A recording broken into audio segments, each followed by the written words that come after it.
All right, so we're live now, and do we have anyone in the audience? Hello, hello, hello. Yes, we do. I Yeah, see Blue is a watching. comment from Blue. Of course, Blue's watching. Hello, Blue. Hey, Dune Blue. is amazing. Yeah, we're gonna get to that. Did I put the little thing up? This is the Dunapalooza. Is that a good name for it? Dunapalooza? Does that sound right? Dunapalooza. Sure. I think I that's mean, great. you've definitely had like some dumber names than that before. So no, I'm just kidding. Just kidding. Shaka says I'm You drunk should call it the already. Slip Slap Slackerack. This, I love the names in Dune. It's amazing. Are you talking about by the the way, Kwisatz Haderach? By the way, I am the Queerzats Hatterack. That's my name. Oh, Just so you know. I see that. I see your name. All right, so now that we're live and we have three people in the audience who are watching, I'm going to do our intro. This is made by PJ, so here we go.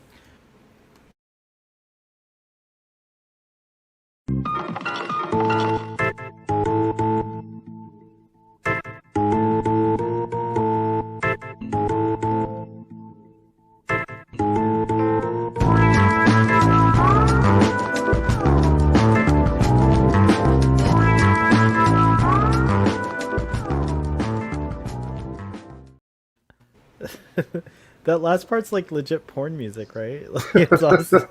Yeah, baby.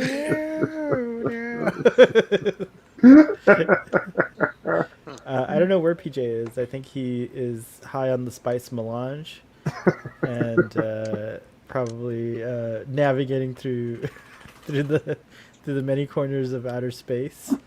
Uh, he's reached Guild Navigator Stage 7. Uh, Ruben's trying to be scary for Halloween, I guess. It's not working. Ooh. So, so everyone in the whole world's gonna go see Dune. It's like the best movie ever made, except. Why are you? Ruben, did you not watch it? He did. He The did. documentary on sand dunes, it was amazing. On Discovery Channel. Just fucking 5-part special on sand dunes. I didn't think you could fill that much time about sand dunes, but yeah, I watched it. I'm actually watching it again right now. Oh, you're watching it as we were doing the. Yeah. That's cool. You'll have like little things you can point out during it. Careful, we'll get a copyright strike. We've gotten them for worse. I'm glad I did see it in theaters versus seeing it on HBO Max. I do need to watch it on HBO Max, though. I saw it on both, and yeah, the theater experience is definitely the way to see it. I was lucky; my theater was super packed, but I bought 3 seats. I bought my seat and the 2 seats next to me, and no one, since they were assigned seats, no one sat next to me, so I felt a little more secure. So I gave Timothy Chalamet, Zendaya, and Oscar Isaacs a little bit, a little bit of Yeah, Charlie Boy money. We had a group of 11 people going to see it, Dang. and we only used 10 tickets. We had someone who didn't show up, so we actually had 2 people who didn't show up, but we found someone to take one of those. We gave like just an extra ticket to Warner Brothers Pictures to get the part 2 greenlit. That's good, you guys. You guys made up for me. Yes, there you go. One of those 3 tickets. That was you, Ruben. I totally bought your ticket. I haven't even watched it on HBO Max yet. To be totally like fair, it's one of those movies that I wish I had done a little more organizing with, and maybe like gone with more friends. But I am glad I bought I bought enough tickets to go with a group of friends. We had so T-shirts made too. Are you serious? Are you I'm wearing it a now? T-shirt that says "Friend of Jameis," which is a reference from the books. If you've only seen the movie but not read the book, then you don't get it. I don't remember. I don't remember the friend of Jameis reference. Do you mind? Is it in the first one? Yeah, it's after Jameis is killed, and they kind of have like that ceremony, and where you go up and you say, "I was a friend of Jameis," and blah blah, blah. And then even Paul like went up and like testified, was like, "I was a friend of Jameis," and he cried and like impressed all the Fremen, like, "Oh, he gives water to the dead. He must be such a compassionate guy." Oh, right on. That's coming up, I guess, because we didn't get that in this. That's funny. I haven't read Dune in a long time. I need to reread it.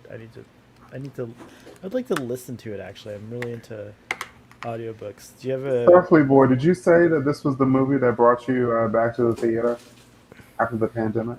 No, it was going to be, but Star Trek 4 ended up being the movie, technically, that brought me back to the theaters.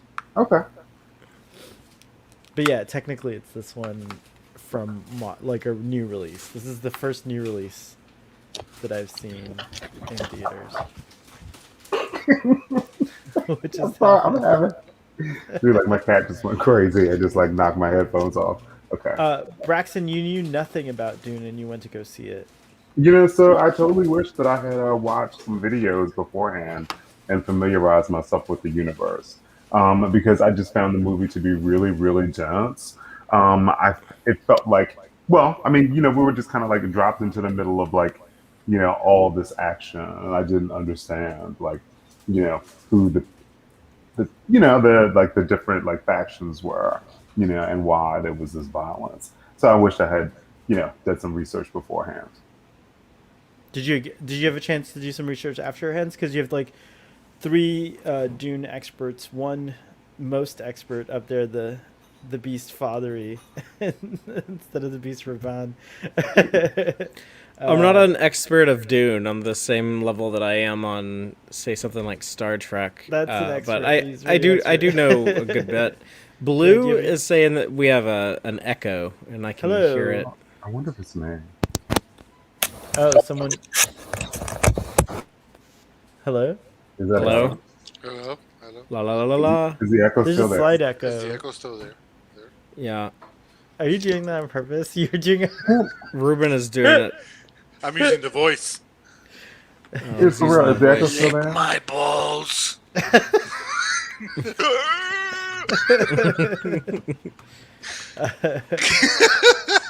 Wow.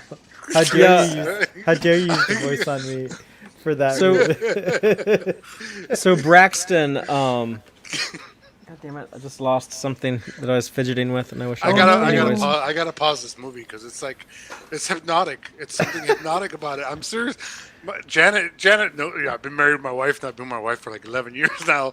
She knows me, and she walked in. She goes, just a split second. She walked in, saw me watching Dune, and was like, "Wow, you're really into this, aren't you?" And I'm like, I cannot take my eyes off this movie. I don't know what it is about it. It's just hypnotic. And right now I have it on, and I'm just going like, go ahead, Follery. I was just gonna say that that's interesting that you say that, Braxton, because a friend of mine, his wife and father-in-law showed up late to the movie because she was actually picking her dad up from the airport, and then they came straight to the movie theater. Mm-hmm. And they actually missed like the first 5 or 10 minutes of the movie. They walked in on the part where Oscar Isaacs is like, House Atreides will accept the fiefdom of Arrakis for the Emperor. Yeah, and there is no call we do not answer. There's Yeah, no faith we betray. They had a lot of questions. They had a lot of questions after the movie, but they felt that they still like had like a really good time. They said that like they had a blast watching it, and they felt like they were able to figure a lot of the stuff out, even missing some of that early stuff. Like they were kind of confused about the spice at first, but then like they figured out it was a drug. Whenever people were talking about like the Emperor, they were like, "Oh, that must be like the big fat dude," because like they missed the part where at the beginning where it explains like who the Baron is and stuff.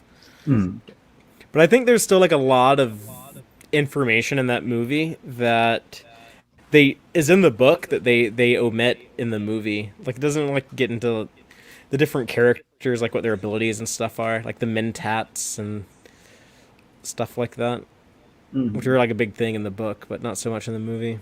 Yeah. Is the plan to make 2 or 3?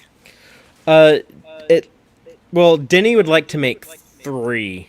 There's a bunch of books, but he's only talked about adapting the first 2. So this was the first half of the first book, and then they will hopefully start shooting the second half of the first book next year, and then the second book is really short, and so he wants that to be like his third movie, and then they could do like the other stuff after that, but it'd probably be like a different director at that point. I think these are the only 3 he's talked about. Right, gotcha. I think he'll get all three. I think they'll get made. Um, uh, Man, what I did hope you so. find? What did you find like to connect to in the films, Braxton? Like, what did you like about like what in the film? Sorry, not the films. It's not plural yet. But what did you like? What did you like? Connect. What did you connect to in the movie? Because you were saying it was like pretty dense, and you came into it not knowing anything about the factions. Which we're here. We're gonna answer everything. By the way, all your Dune questions we're gonna answer Well, there. dude, well, I've watched like 10 YouTube videos about the history of Dune. Like, I Oh my watched god, this you went video, like, hardcore. it was like, ooh, like 34,000 years of like Dune history. Um, so, no, so I have caught up a bit. So this movie was just okay for me. I didn't love it as much as you guys did. Um, I like witches. I liked the mom. I thought that it was. I think it's not typical sometimes for us to see like a journey with a mother and son. So I liked that. Um, I liked the witch nuns. I thought that they were very cool. Like the old witch nun. Like I feel like she's like a super powerful witch. We just haven't seen like all her powers yet. I thought that I loved how the movie was so big in scale. I feel like in the shots, like, they would show you something big and then they would show you like people like running or something. So you would have perspective on how like large something was. Um, I thought the CG was really impressive. But I did not really connect with Did it the remind you of character. anything like Star Wars or anything else? Like, did it remind you of like any of those kinds of movies? Well, I mean, everything is kind of like derivative, because like we as humans like experience the same things, and we have like the same relationships and I mean, feelings. yeah, and everything evolves from everything else. Yeah, so it didn't remind me of anything like directly, but I mean, it's just like human nature stuff. Yeah, totally. It's a shame because Timothy Chalamet was really hoping you would like this movie a lot. He wrote to me. He sent me a DM. He was like, "Oh, I really hope your friend Braxton I is can't like." believe. I mean, is like his penis playing the sandworm was amazing. I mean, just fantastic. he had to make it curl back on itself. Timothy, you uh, ready? Oh, I'm ready. PJ I'm is ready in to the eat. audience. I don't know why he's not on the stream, and he says if you didn't want to use the intro, you could have just said. And I was like, I responded. And I said I used it, bro, because I did. And he's like, I didn't see it. The stream just starts. Anyways, who cares? Did I do it? Oh, because I did the thing where PJ. I did the thing where Fathery, he like goes on to see who's there first. Uh, and then Fathery's trying to talk, but he's on mute. I think But your intro would work if you just start with it because it has like the countdown built into it. oh, true, So true. That's that true. allows people to like hop on. Hop on. That's true. I want to say Um, to the Braxton though, I kind of understand it because to the Braxton. because to the Braxton, That's what you the said. Braxton. To Did I say Bra- the Braxton? I think you said the Braxton. Yeah, I'm not maybe. sure.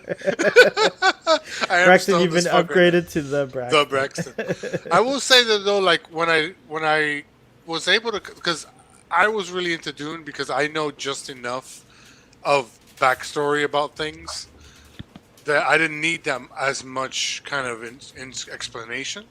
I know just enough because I didn't ever read the books, but I did watch the Lynch movie Mhm. and a couple times over the years, so I knew just enough to kind of. But watching it from like a story narrative, it is really weird because like there's no real clear like journey to connect with anyone. Mhm. Yeah, and that's a lot of how the experience is reading the book. I think one thing that a lot of people describe when they're reading the book is that like it's hard to connect intimately with some of these characters, like on a level where you typically would in kind of like this sci-fi or fantasy type fiction. But the thing about Frank Herbert's writing that was very intentional was that the universe of Dune, it's a lot about like how these different politics and different forces play off of each other, and like one person's choice over here will affect what these people are doing over here, and because of that, you'll have like this other force that goes into this action. And when you're reading, like in the course of a single paragraph, he might jump around to three different people's perspectives and tell you like what they're thinking, and you have kind of like an omnipotent, like godlike view of everything. There's not like secrets. Like it kind of explains early on in the book, like Dr. Yui is trying to betray them. The Duke knows there's a trap coming, but he's going to Arrakis in hopes to like spring the trap and beat it. And all these different things are going on, and it shows you everything simultaneously. And because you have like that very broad perspective, you kind of don't relate to the characters as much, but that's partially by design. Right. I will say too that where the Lynch movie really turned me off from Dune, this movie makes me want to like deep dive. Are you going to watch the miniseries from 2003? No, I was thinking of ordering the novels, the original trilogy. I have seen the miniseries, and I really like those. I never watched the sci-fi channel one, right? Yeah, Yeah, it's I good never if you can watched that. tolerate the low budget. Like even at the time, it was kind of low budget. Like I remember watching it in 2000, it's and a TV sci-fi channel.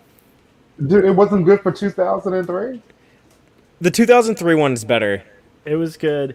It was good. The low budgetness, it's true, but I think overall they had like Matt Kiesler playing Fade, I think, or yeah, it was like they had some really interesting like actors. That's another thing I think. Yeah. I think Dune would actually work better as some The sort TV of show. HBO level, a high caliber foundation, like that Amazon Lord of the Rings, like something like that. Because Well, you the could do story, 14 hours. I mean, don't get me wrong, the movie, like I said, I love the movie. It blew me away. I could not believe.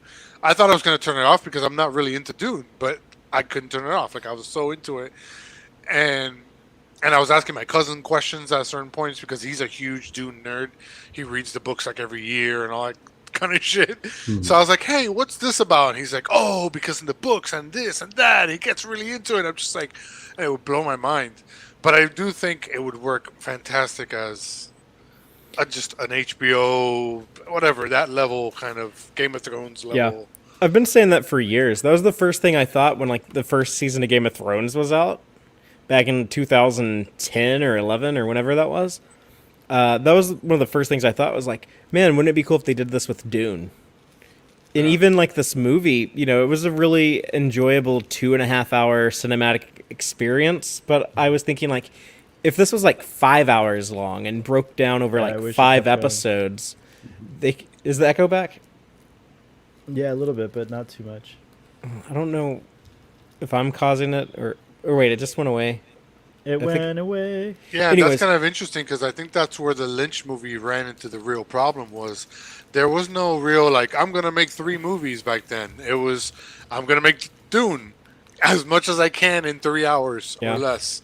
They were hoping for sequels though with that one, but I feel like there's like a longer version that's unofficial. Oh, there's like a 4-hour version, I think, isn't Yeah. there? yeah. well, yeah, but that's not Lynch didn't approve of that cut. He washes his hands of that entire movie, by the way. Like he hates that movie. Yeah, Like, wasn't there a cut with Alan Smithy as the Yeah. director at a certain point? Yeah, that's the extended cut. But like if you like there's been interviews where like the interviewer will ask Lynch about Dune and he just like gets up and walks away. Oh, wow. But that was when he learned he doesn't want to do studio jobs. He wants to only make his own movies. He doesn't want to take someone else's work and make that into a movie. Like that was when he learned that as a younger filmmaker. So, I'm he a walked away huge- with some knowledge and wisdom, I guess. I'm a huge fan of the David Lynch film. I think it's a masterpiece. I think You're the hugest. one of the hugest fans. Yeah, probably. And I think that this movie sits side by side with that one. Like, for me, it might even be better a little bit because Yeah, it's it way just, better. Like, it like captures what I always thought the scope or the scale of Dune could be, but has never really been like Did you it's see it in never. IMAX or was Yeah, it like a normal theater? I saw it in what's called IMAX, so it's like a bigger screen, but it's not Mini the. IMAX, Yeah, I guess you call it. Yeah, it's just Fomax. FOMAX it's supposedly certified as or an IMAX DX? experience, but like yeah, but the screen was huge, but it wasn't like the IMAX. Like we don't even have that IMAX down here anymore, right, Ruben? Like they closed the Miami one. You have to go to Fort Lauderdale. Or Yeah, something. You I have to have the drive kind of IMAX far. near me. That's the Fort Lauderdale one. Right on. But yeah, I saw it in like what was I guess certified as the IMAX experience. But it was like it's one of those movie theaters where you order a meal and have a cocktail and like your seat reclines into a bed. And it's like kind of a crazy, a little bit too luxurious. But it had like the different aspect ratio. When it went to like the IMAX footage, it got like the screen got like Oh, taller. I didn't notice. No, I don't think it did. Does the HBO version do that too? No, it's just Oh, the I didn't IMAX think- version. Oh, that's interesting. Okay, it's not all shot in IMAX, kind of like Dark Knight. Oh, so you saw it in an actual big, gigantic IMAX screen. Braxton, did it change perspectives for you too? Did it turn into the full like a different screen size when it went into some of the action sequences? Do you remember? I think we noticed that. The movie? Yeah, did it change the aspect ratio like in the middle? Dude, I don't think so. I didn't Yeah, I notice don't it if it think so. did. Well, usually what all that happens is the black bars appear. Like you Right, don't but really in notice this case anything they'd in the appear picture. on Yeah. the sides. They I would just guess. appear and then they would fill out. Yeah, I don't think they did that, Yeah. Fathery. Like, or if they did, I totally didn't notice it. But yeah, I saw it at the Bob Bullock IMAX. It's the largest movie screen in the state of Texas. But it was very impressive there. Only like a handful of times in the 2.5 hours, but there were a handful of shots that really like blew me away. Where we were like you had to like look at it like this because it was like too much to take in. Like the pictures are so massive, and then Oh, wow. like one of the things that like totally blew my mind was when the Paul is running to because we're talking about spoilers and stuff, right? When Paul is running to the rock and the worm is coming after him, and like the worm emerges from the sand, and Paul is just like standing there looking up at the worm, and you have like this massive thing rise and this little bitty dude in front of it. I thought that was I didn't notice Paul standing in front of the worm at first, and then like when I noticed, I was like, for a while I couldn't tell if that was actually on screen or if that was someone like a few rows in front of me like standing up. It looked like it looked crazy. Wow. Massive. Oh, wow. Wow, it's amazing. Mhm.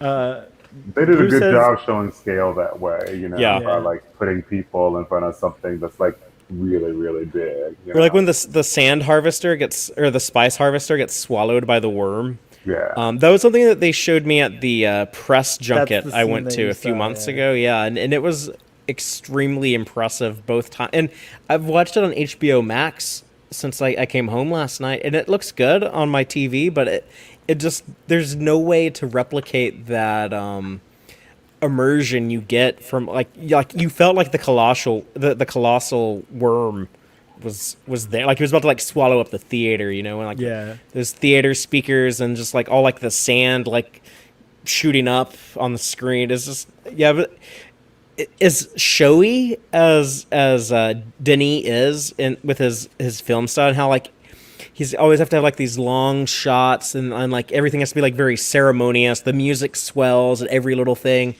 but so much of it is still impactful and is still effective and works. Like you really do feel like the scope of all of that stuff.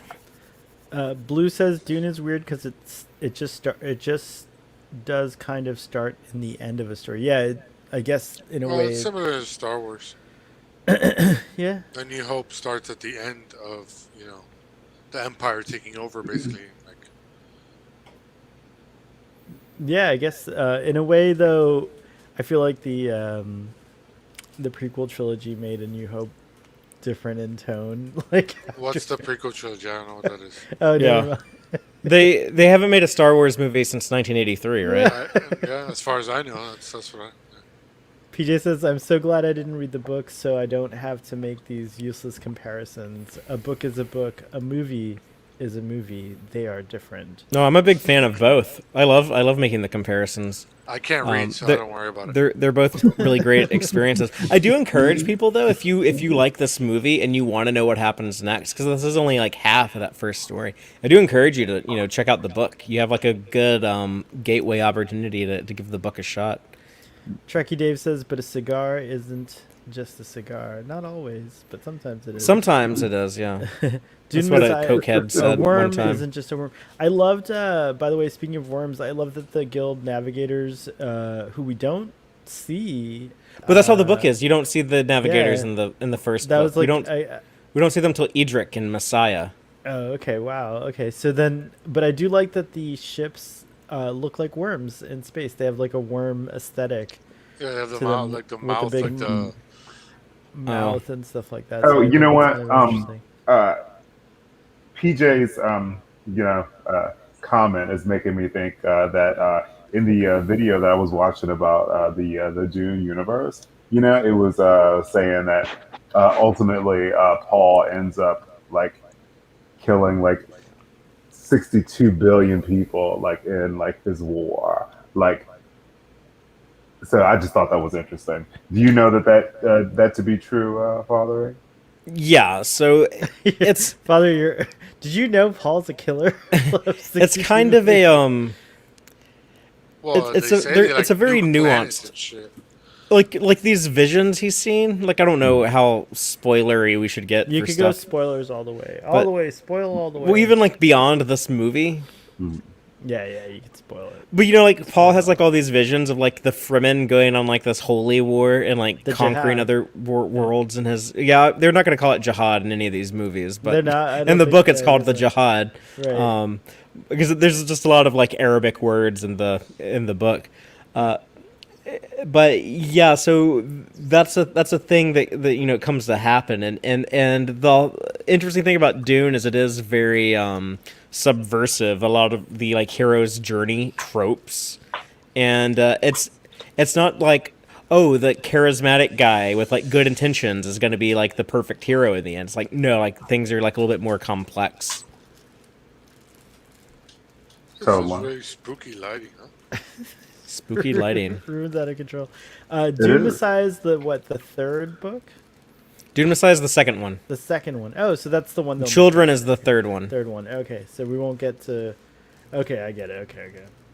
Now, what I would like to do is like let Denny get a trilogy of Paul, do like a Muad'Dib trilogy, and then bring on a different director to do like a Golden Path trilogy and do like Children and get into God Emperor, and then bring on someone else to do like Heretics and Chapter House, and even I'd go into like the Kevin J. Anderson stuff with Hunters and Sandworms and have like a Kralazek trilogy.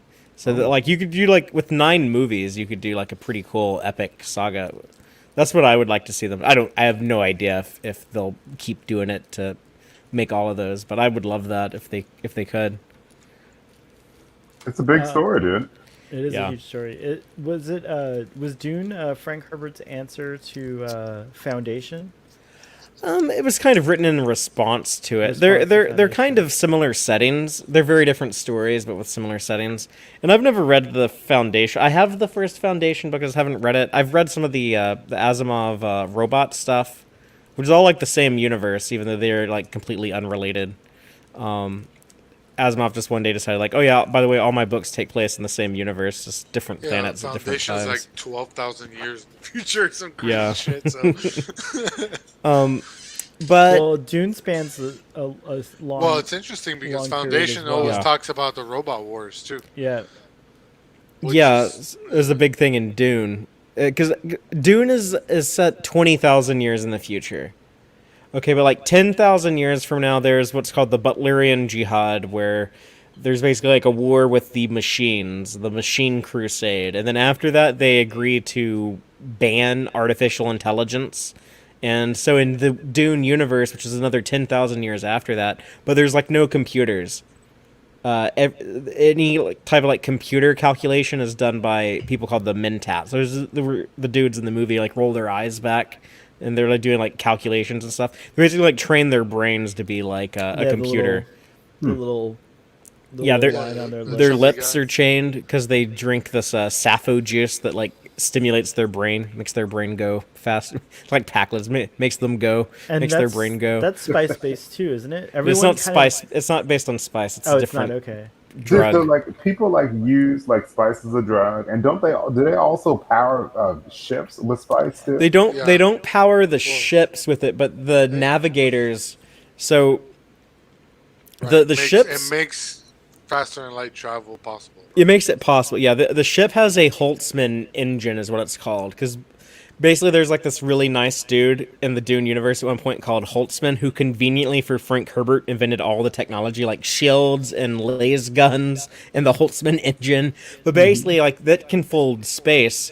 They used to use computers to calculate the space travel, the space folding, and then when they outlawed computers, it's like 1 out of every 10 ships wouldn't reach their destination. It's very, very dangerous. But then they used spice on people to if you get like enough spice, you become prescient and can see the future, like Paul.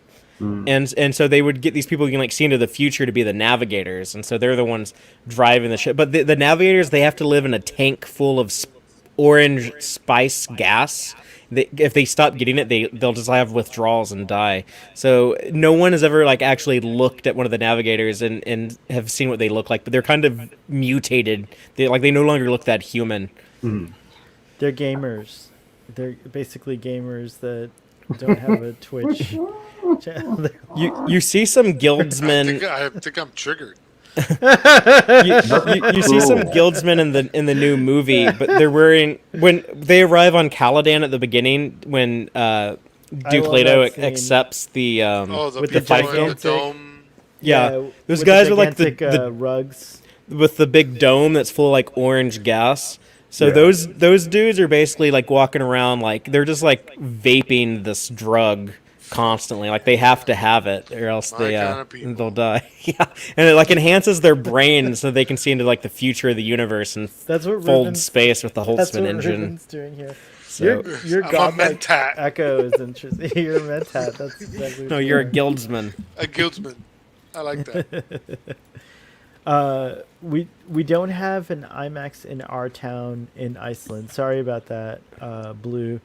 Trekkie Dave says, I can't watch this Dune. I just can't retain anything new. I'm currently wallowing in nostalgia, Trek, Wars, Bond, Batman. There's nothing wrong with that, Dave. Dave, I'm all for the your nostalgia fix. Dune is nostalgia. It is for us because we grew up with it. I'm like the anti-Dave. Ruben just is gonna have it on repeat so that he can look over at it and be like, "Oh my god, Ruben, is it?"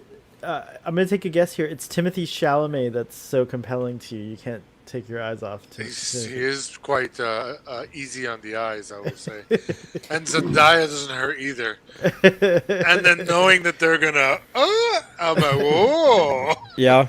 There's some really complex stuff going on there because give me the Dune Showtime late night series. Zendaya is also dating another heartthrob who plays Spider-Man. Oh, is dating. No, they broke up. They broke up like 3 years ago. No, what? I just made that up. I don't know. No, Chalamet like outed them the other day in some interview. Did you hear about that? I have never seen a Timothy Chalamet movie. I'd never seen him. This is my first one with him. I think it is for me too. And Starfleet Boy, you were telling me like about Timothy Chalamet, and then I was looking at Timothy Chalamet, and I was like, damn, dude, he is so fucking skinny, dude. I know. That's what Antonio said. Like he's so like skinny and boyish, you know. Like he looks like he's like 16 years old. He's supposed to look like that, though. Yeah, he's supposed to look like that age. But Timothée Chalamet is like well into his 20s somewhere. Like he's. I don't think he's well into it. He's 25. 25. Okay, that's pretty well into it. That's what. Yeah, Paul is supposed to be 15, and he's supposed to look small for his age.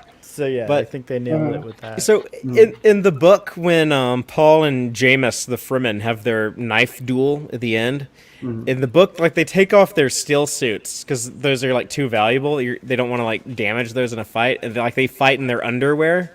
And I was talking That's what about I that, wanted to how they see. changed What? that. And then I was talking about this with Antonia when we were driving home from the theater. And she said, I'm glad they didn't do that because I did not want to see that skinny ass boy with no shirt on. That'd be gross. Oh, come on. He's kind of ripped for a skinny person. He had, You know, like, I didn't want to see muscles. that skinny boy with his shirt off either. Granted, Jason Momoa is in the film and he makes anyone look like... Yeah, she said she wanted to see shirtless Momoa, not Yeah. shirtless Paul. That was my least favorite part. When he Sure. died. When Momoa doesn't make it. Oh, yeah, it was really sad. It's like, no! Oh, that was the part I was I was anticipating the most because Duncan Idaho is my favorite character in the entire saga. That character, and I was really hoping that they would do like the fall of Duncan Idaho justice in this movie. And in one of the books, they later like describe like when his body was found. They said there was like 19 dead Sardaukar around him. You know, like the elite warriors of the Emperor. So when I'm watching that scene, I was like so giddy and excited when he goes to like make that last stand to protect Paul and Jessica. And I was counting how many Sardaukar run in the room to fight him. And it was like 12 or 13 were in the room. And he was, you know, killing a bunch of them. And then like he falls. I was like, oh man, like it should have been more Sardaukar. And then later when he like gets up and kills like 5 more, I was like, yes! He was awesome. The Sardaukar were pretty awesome. I like the elite Emperor's elite troop. Yeah. They were pretty cool. They get like the best like visual style. The way they would use the and it's called like the suspensor technology, like makes them float. But you know, and one of the things that they changed from the book that I liked was in the book, the Sardaukar are disguised as the Harkonnen soldiers, so they're all wearing the same uniforms as the Harkonnens. But here they put like the Harkonnen troops in black and then the Sardaukar in white. But that allowed them to like stand out, and you could see like who like the real badasses were. Which is going to pay off in the next movie when we see some people that we like have to go up and fight them. The other nitpick I have, tiny nitpick, very tiny, is the chanting music. It drove me a little crazy. It gets a little redundant after a while. Yeah. And You mean it the starts score? to... Not the score, well, yeah, I guess the score, but just that one bit of the score, because the score is phenomenal. You just But hear that- it a lot. Yeah, because it started to remind me also of the Justice League Zack Snyder cut and Wonder Woman, where every time she shows up, it's like, it's like, oh my god, I get it, I fucking get it, and then it's like really loud, and you're like, Hans Zimmer has like the same woman. Just like Yeah, comes yeah, out, just trapped- like scream into the microphone. Yeah, she's trying to like opens up the scream to someone to come rescue Gloria, her. you're allowed time out for singing. You know, I loved when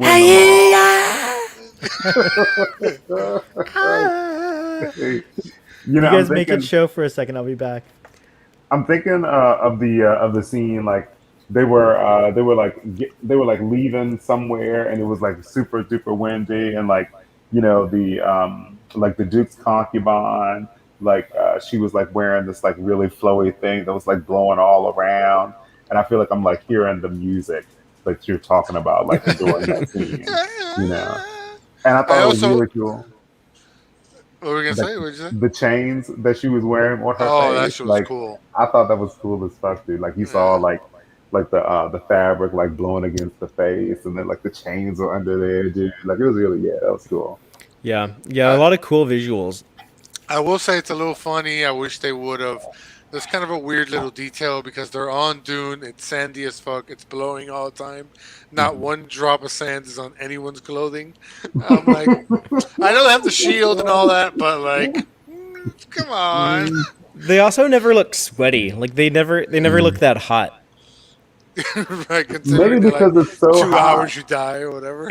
Maybe because it's so hot that like as soon as the moisture would like hit your skin, like it just like it's evaporated.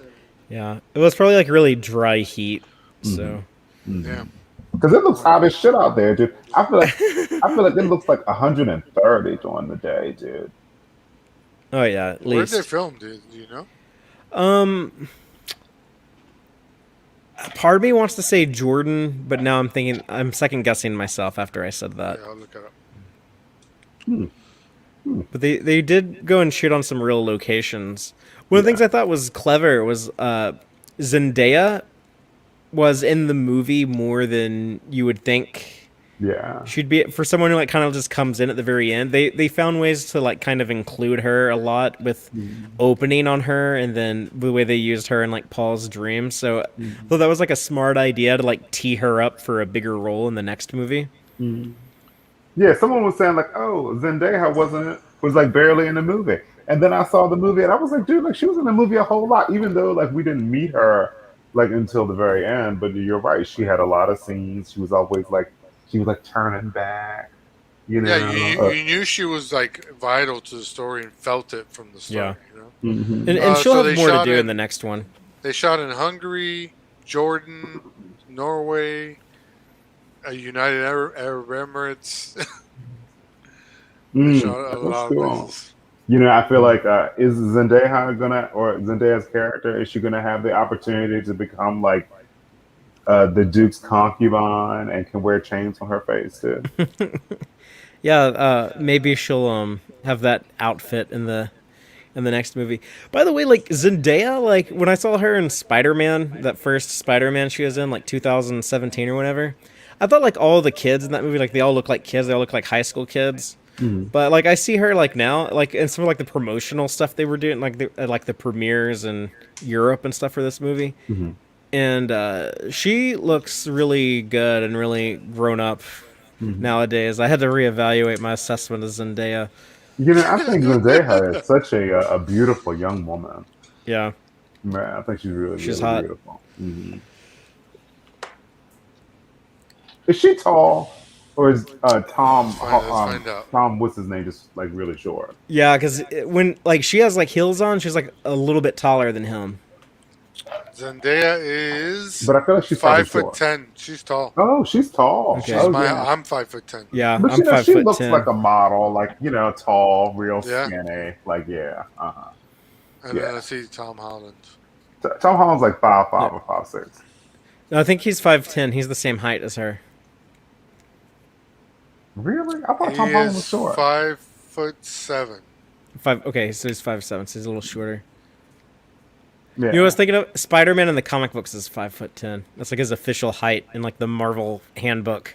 That's what I was thinking of. Wolverine's 5'3", by the way. Yeah, more than sure. Yeah. I don't know, Timothy, whatever, Charlemagne, whatever his name is. Chalamet. Timothy Chalamet. Charlemagne. Yeah, no, the movie was really well done. I mean, Denis Villeneuve, I knew he was going to make a fantastic looking movie, but it's interesting because he sees this as his popcorn movie. Yeah. He said it was the most accessible movie he's ever made. Like, he's like, this is the one for like general audiences. Yeah. It's more accessible than Blade Runner 2049. Well, it moves. It has a better pacing to it. Whereas I thought Blade Runner has- 2049 was so boring. I mean, that's just like the original. Yeah. The first Kind one of wasn't- matches the original. The first one was not boring, dude. Like the first one has like those like 5 like iconic scenes that like carry you through the movie. You know, I don't know, dude. Like when I think of Blade Runner 2049, like I can't think of like its scenes that like really really stick out to me, except like the very end. But like the older Blade Runner, like I have like those like scenes like stuck in like my mind, like the guy like falling through the glass, like that woman like with like the lipstick and like the wig, and like fighting the dude like in the rain. Yeah. Every time I think of Blade Runner, my first thought is enhance. Yeah, zoom in and enhance. It's just like That's the only time it shows that Decker is like good at his job is because he knows how to zoom in and enhance, I guess. Like he doesn't do like any detective work like the whole movie. The thing that the film uh, this film does, aside from the spectacle of the visuals, which are like again the best I've ever seen. Dune look. This is definitely the best Dune has ever looked. It's like the most beautiful version of Dune, from that perspective. But what I like is that you get all these characters that you're not going to meet for a while. Like we don't even meet the Emperor. Like it's different from the David Lynch version because you just meet everybody. It's like But they do. it's more like the book in yeah, exactly. that No, regard. it's more faithful. Yeah. But This that's this what I'm saying movie is that- ignores the Lynch version, which I think was a good idea. Like it doesn't copy any of the things that But Lynch at the did same that time, the book didn't do. It's not that it does. I don't think that it doesn't copy anything because I think it does a good job at what the Lynch version did was like creating like this iconic look for each of the different sects or whatever, like or factions or whatever, if you will. Like creating an iconic look for the Bene Gesserit, creating an iconic look for the Mentak, creating an iconic look for the Atreides and the Harkonnens and like the Emperor. Like there's all these like things that like I feel like that's what Dune gets right, like the David Lynch version. Which again I think of that film as a masterpiece. I think it's like a wonderful, like an amazing. I don't think it has any faith to the book, but it's still amazing. Like to me, it's still good. I think that's the thing that I think Denis Villeneuve was kind of like doing a similar thing where there's these iconic looks for each of the different like players, if you will, in the saga that he's setting up. And so it's like everything you recognize the Atreides right away, you recognize the Harkonnen right away, you recognize the Bene Gesserit, like you guys were talking about the chains on the Reverend Mother's face. Yeah, that was cool. And also Was she the Reverend Mother, his mother? No, his mother No, is his no. mother. is- Braxton was talking about the outfit she was wearing when they arrive on The Arrakis and they get dragonfly. off the plane. And Oh, like The was it- dragonfly. Wasn't It was Gaius real windy. Moahim wearing chains on her face, or was that just like Sort a net? of.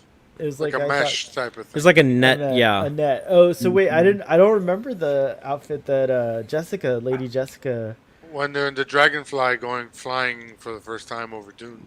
Oh yeah, it's not chains. She's- Oh, I see what you mean by chains. Like not like Yeah. shackles, more like like the jewelry. Yeah, like it's a very, almost like a uh, chainmail, like a That thing's crazy. That's inspired, I feel like, by Arab and Indian like type of jewelry I've seen. Yeah. Like a lot of stuff like that. Starfleet on boy. my I feel like face. you'd look really good in one of those, dude. I would. I should have. Let me find some chains to put on my face right now.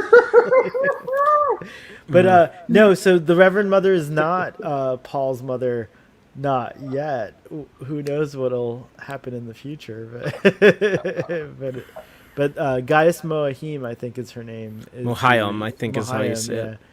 I like that they said Harkonnen. So I guess Harkonnen's like the. That's the way that Frank said it. Hold on a second, guys. I'll be right back. okay. I'm gonna But yeah, I wish that I had watched some videos before, just so I would have understood more. I feel like knowing what I know now, it'll be interesting to watch it again. I feel like I might have a better experience the second time. Yeah, I can see that. Yeah, you kind of need to have like a little bit of a foundational understanding, and it is a lot to like take in, right off the bat, and can be kind of overwhelming. But there's a lot of like Dune content out there now, which is good. Yeah, dude. There's a really good Dune YouTuber called Quinn's Ideas. He talks about like other stuff too, like Foundation and Game of Thrones, but he does a bunch of Dune stuff. So I'd shout out his channel, Quinn's Ideas. In the age of YouTube, there's a lot of channels about, well, maybe not a lot of channels, but there's people who have like channels on or discussions on just about everything. Dude, what are you eating? Something on a cracker. I don't know, probably like caviar. He's kind of bougie like that. Dude, Starfleet boy with the munchies.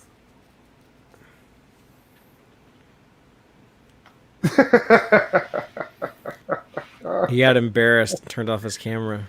So, Father, you said you watched this I'm having film a three tuna. times in 24 Yeah. hours. Yeah, I That's want to watch it amazing. again when we get done with the stream. I want to watch it Oh my again. gosh, dude, you're obsessed, dude. Obsessed.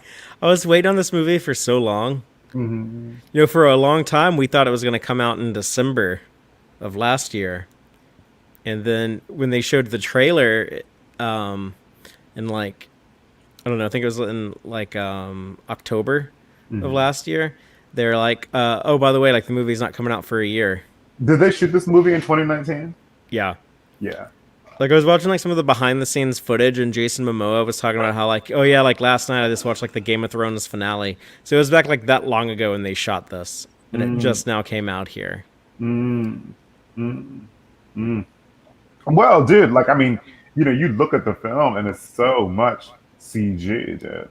You know, so Yeah, I I'm can sure that took a lot of imagine like time. why it took so long to finish.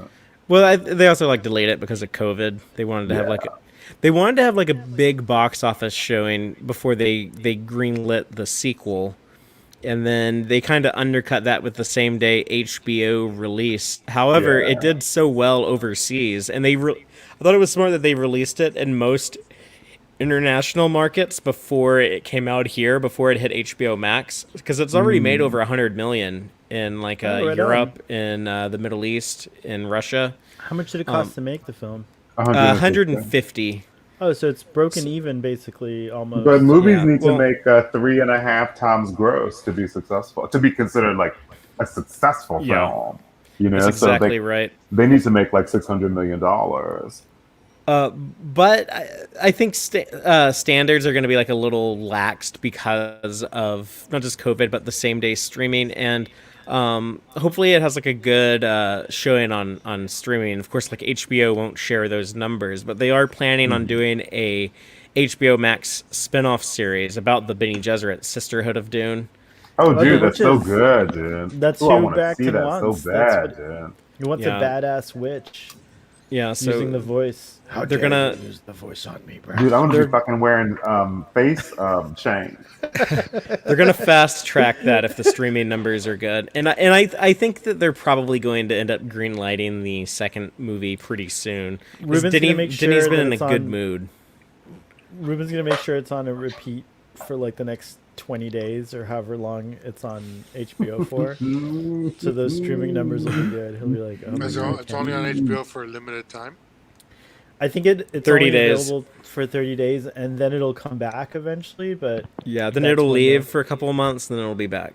Can after we're done talking about this, can we talk about what is the second worst episode of Star Trek ever? Because I saw What it was- last night. I just want What to. was it? I Just just tell want us to real say quick so we know. it's the TNG episode where they find Jono, who has been like taken in by like the Talarians I and saw you like start Suddenly talking about human. this. and like Suddenly human. That's my and most like hated Star Trek episode You ever. hate that Because one? Ruben hates like the noise he makes. Oh my god, it drives me insane. I can do hear the it. Dude. howler, dude. Do the howler, so bad, dude. I'm like, oh, it's PJ's so- actually offended by the 1984 Dune. And then Marcelo's here, Balloonhead Productions. I love Dune. It was an experience to be held for sure. Amazing visuals, wonderful sound mix, amazing acting. I felt like the pace a little bit. But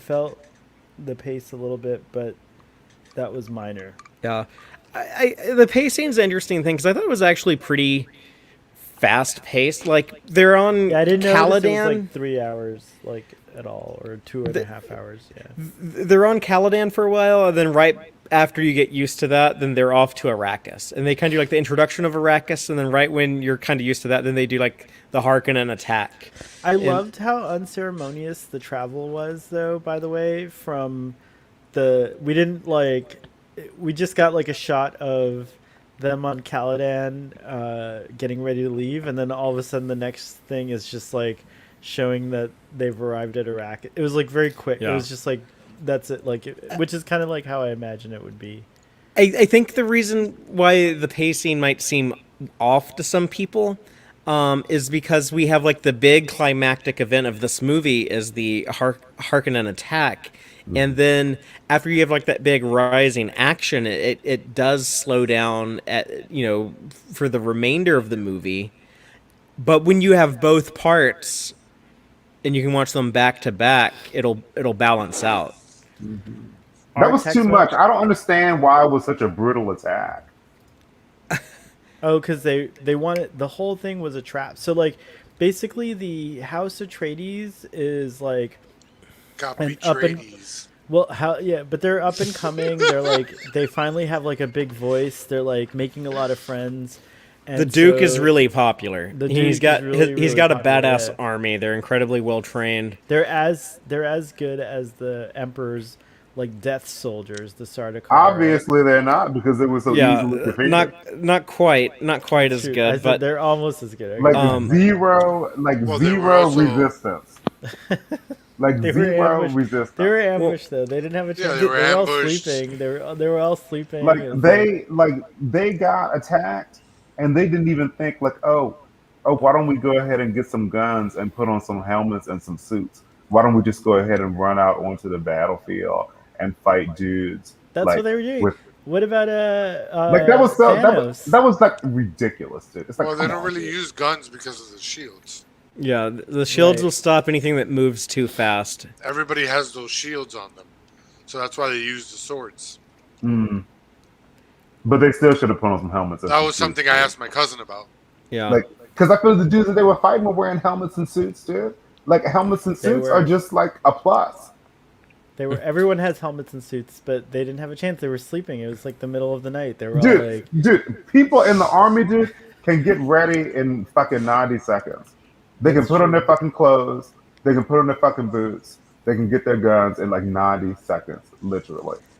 I feel like this attack was so fast, Braxton, that like they didn't even have that 90s. They like knew exactly where to hit him. Like remember the Harkonnens were living there for 80 years, so they knew every. They had that guy like buried in the walls for 6 weeks. I mean, like they really planned. You know what I mean? Like they knew exactly where to hit everyone. Was he schemes dead? within schemes. Was he Yeah, dead when they I think took him out of the wall? Yeah, I think he killed himself Himself when after- when he they failed. like discovered him. Yeah. Yeah. But anyways, the Atreides are gaining this popularity, and all of a sudden, the Emperor's like, okay, I know what to do. I'll make it seem like I'm gonna give him this like huge opportunity and make him the warden of make his like him the governor basically, or the ruler of Arrakis, the manager of Arrakis, which is the main source of marijuana. I mean spice for the whole. More like the galaxy. district manager. Yeah, Just he's kidding. like- no, but it's like the only source of spice. It's kind of an interesting thing, and so Duke Leto's like, oh, I totally see through this, but I believe we can like figure it out. I believe he's totally like we're gonna make this happen. We're gonna like prove the Emperor wrong. We're gonna like treat these Fremen people with respect. We're gonna like change everything. And while he's doing that, unfortunately, there were too many traps and plans laid in, and so it's the fall of his whole entire house. Like that's it. The House Atreides is gone in this, but we have Paul who survives, and then his story is yet to come, and we'll see what happens to him. He opens up a Starbucks on us. Paul Atreides, the the espresso Kwisatz Haderach. Come get your order. I bored Braxton with my Braxton's like, setup. "I'm out. He's like, Fuck I don't this care. shit." It's none of this. I saw somewhere in the comments that Jason Momoa said there was like 5 hours of rushes or like footage or something like that. I wish this movie went on. Braxton, Yeah, I'm I sorry. normally Like I wanted hate, this movie to go on for 5 hours. I was like, I please, normally more. hate director's cuts or extended cuts. I almost always think that they're terrible. I was like, oh yeah, they cut that stuff out for a reason. But this is like one of the few times they're like, oh yeah, I would love more moments with like some of these characters we didn't see much of, or some of like the scenes that I know about that aren't in the movie. I would love an extended cut of this. But from what I heard, I don't know if this is true or not, but I saw someone talking about this, is that Denis Villeneuve, or however you say his name, he's actually like me, against director's cuts and doesn't do director's cuts, so That's until it's not someone going to pays happen. him a lot more to do a director's cut. Let's see. PJ says I didn't come on because I figured Fathery wouldn't shut up, but he's doing great letting others talk. Jeez, PJ. Like, give your friends a chance, bro. What are you drinking, Starfleet boy? I am having a Rioja from Spain. Mm. Oh, I like that. Was that? I don't remember that being in the book. Was the bullfighting something that they added to? No, the bullfighting's in the book. Oh, that's how the grandfather Paulus died.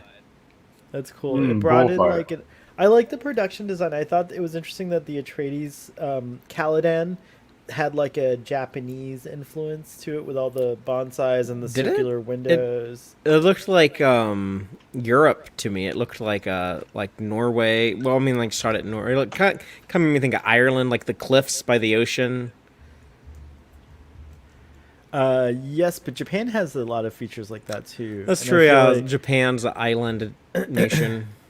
it has island features, and then also just like I thought they were like the bonsai trees were like a giveaway of that aesthetic. I feel like maybe I don't know. It's a little too on the nose there. What scene are you talking about? Just the home planet Caladan. I noticed they injected a lot of Japanese type of influences on the decor, like when they're having dinner. Can I don't know. I can't pause it and show a scene. It comes out black on here, so I can't show it. I can show this apparently. Here, hold on. So this is the first glimpse we get at sort of the technology in Dune, which is really insane. And I've always like saw it on this scale, but we never really got it before. And it's just like, look at the size of this ship. That's insane. The Imperial Yeah, like when you see the Oh, the trees, egg. those are like huge alpine trees, and look at The the giant egg. yeah, the egg. But look at this is all these troops. It's like thousands of people. This is that ceremony, and look at the size of this thing. Like it's insane. Like It's insane, dude. they showed this at the press junket also that I went to a few months ago, and it was another thing that like really impressed me immediately. Like, oh my god, this is such a gorgeous looking movie. I wish I could show the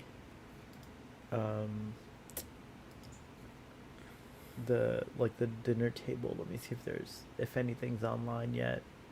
Oh, I knew it was gonna be cut out of the movie because I knew a lot about this going into it because I wasn't that worried about spoilers. I already like know the book very well, but I knew it wasn't gonna have the banquet scene, but I still missed the banquet scene. That's in the book. What happens in the banquet scene? That's when Paul is talking to like a bunch of different people. He kind of like embarrasses those like rich and powerful people, and like Liet Kynes is there, and they didn't do it in the Lynch movie either, but Antonia missed it too. She Hey, read the PJ. book recently. Oh, PJ's here. PJ, tell us what you thought Behold, Thought about what? about About your stupid Dune movie? the cinematic Stupid Timothy Chalamet, masterpiece. skinny, he's not even attractive. Eh. He's a beautiful man. Don't beautiful fucking man. talk about him like that ever again. I want to touch his God. shit. TJ, I didn't say that Timothy Chalamet. Don't wasn't ever attractive. don't ever talk smack about Timothée Chalamet. I just said he was. Why am I skinny, hearing dude. an echo? Why is every fucking time I come on here I hear like an echo of myself? Why? Why is that? Father the echo provider this time. Am Why? I think it might be. It might be Braxton. I don't know. I'm gonna Jesus. mute. Okay, I'm gonna mute myself and then Everybody see if it continues. everybody sounds like they're echoing. Why is that? Does All right, Father's on mute. See, the echo went away. hello? Hello? see? Hello? See? Hello? Hello? Hello? Hello? Hello? Am I echoing? Oh, I can No. still hear myself. No, you still hear yourself echoing? No, I don't know what's going on. It's stream. You know what? What is this StreamYard? You fucking suck. Redo your whole thing because you suck. Okay. You can't even do crossfades on this fucking thing. It's stupid. I can do so much more with what's it, OBS if I only had the patience to learn it. Yeah, it's a lot harder to use. By the way, now that PJ's here, real quick, I just want. Dune sucks.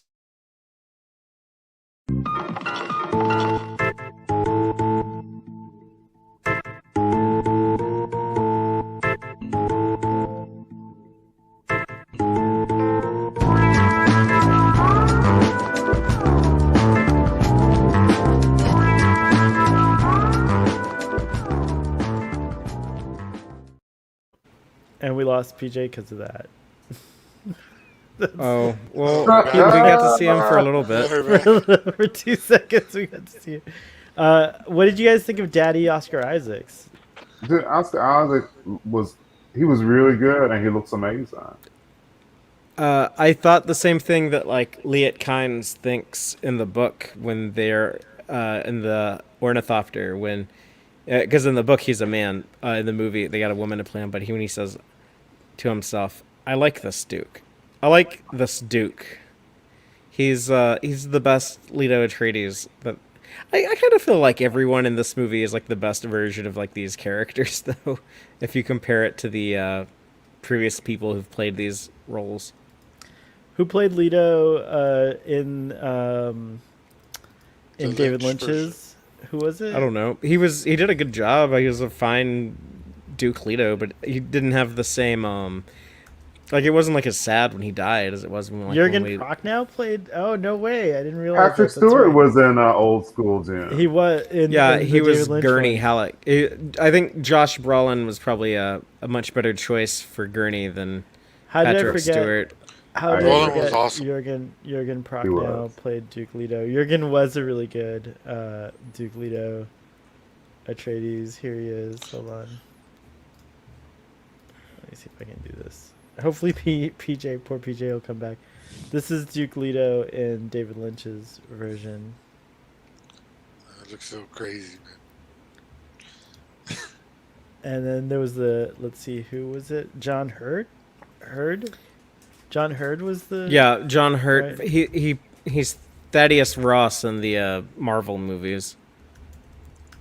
He played him in the Sci-Fi miniseries. Channel miniseries. Let me see if there's a picture of him. Yeah, he was like the only like big actor that was in those. Well, back then. I mean, now, what's his name? James McAvoy is kind of a big deal, but no one Yeah, knew James who he McAvoy was in 03. I can't find Duke Leto. He was in- Leto the second. The second Duke Leto. No, the I know, but I second. can't find the first Duke Leto pictures of him in the Dune miniseries. There he is. I found him. Yeah, so I went from that dude to William Hurt. That's why I kept typing John Hurt, but it's William Hurt. There he is. That was Duke Leto. So those are our three Duke Letos. Oscar Isaacs was the best. Okay. Yeah, Oscar Isaac was good. What did you guys think of? Who was your favorite character from the first film? Which none? The witch nun. Which Mhm. you mean the one who comes to visit Gaius? Yes. The one who gives them the test in the box. Which, by the way, that Father I feel like played out a lot like the David Lynch version as well. I feel. They're both very similar to the book. You sound like you're in an auditorium, Father. You're like, it's like an echo. I don't know. I just did my own stream right before this, and it didn't do this effect. So I don't know what would be Okay, different now. then now it's not there. I don't know what's going on. I think it's gone now. Braxton, Like, is somebody yourself for a fucking little with the bit? control? Starfleet boy, be honest. Are you messing with the controls? No. Now you're echoing. No. No.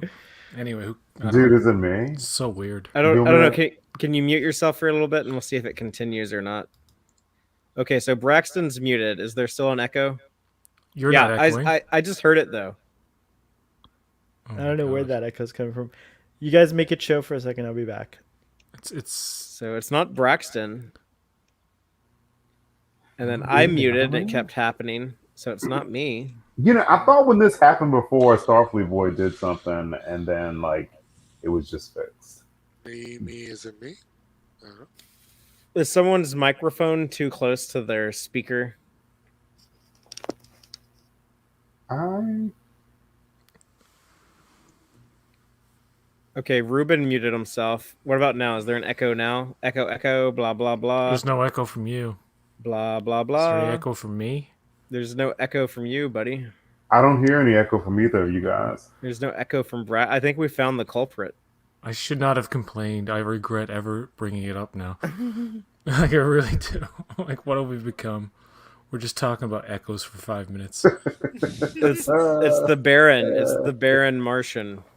Starfleet Boy said, It "Make came a back. show, dude." Anyway, you hear that alarm?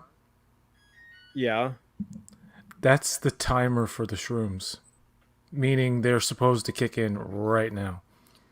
So anyway, I want to give my thought. Buy 'em or grow 'em? I want to give it's infused chocolate bar, dark chocolate candy bar. This one are those legal in Canada? Did Like, you I know, not fucking really doing shrooms? It's a gray area. I mean, 'Cause they make Stuart the edible. Foley I mean, gets the those same too. people who make the weed stuff make the shroom Yeah. edibles. I'm like, okay. Stuart called Foley they're called on Truck shroomies. Yards gets the chocolate shrooms. Antonia really wants those, but I don't know how to get some for her. Yeah, you really have to be careful. Well, especially here. Yeah. Oh my god, you may have to go to Louisiana to get them, dude. You can't see my pupils, but they're probably dilated. Oh my gosh, dude. Do you feel like really stoned right now? I feel like I just shot heroin. Oh wow! I have to be. I don't know what that feels like. I'm joking. I don't condone or endorse the use of opioids. I'll be right back. Hilarious. Is that the actress who played the Borg Queen? Yeah, that's Yeah. Alice Krieg. She played Jessica in the 2003 miniseries, but not in the 2000 miniseries. And I kind of, really? I kind of liked the woman who played her in the 2000 miniseries a little bit more. But she was pregnant when they shot the 2003 one, so they had to go with Alice Krieg, who I think was the original choice. I mean, she was fine, but I just thought like the one in the first movie was a little closer to how I pictured Jessica, and also like a little hotter. But it is Alice what it Krieg is. is a beautiful woman. No, she is. She is.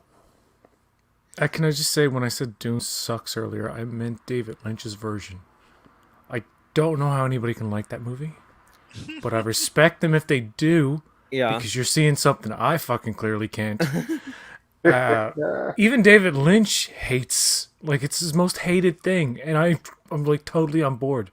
And he's made a lot of shit. Don't put him up on a high pedestal where like everything he does is mind-blowingly great. I mean, it's like Twin Peaks, for example, is very hit and miss. Sometimes it's brilliant, and sometimes it's just stupid. And for the and he will admit, like, some things are just not meant to be understood.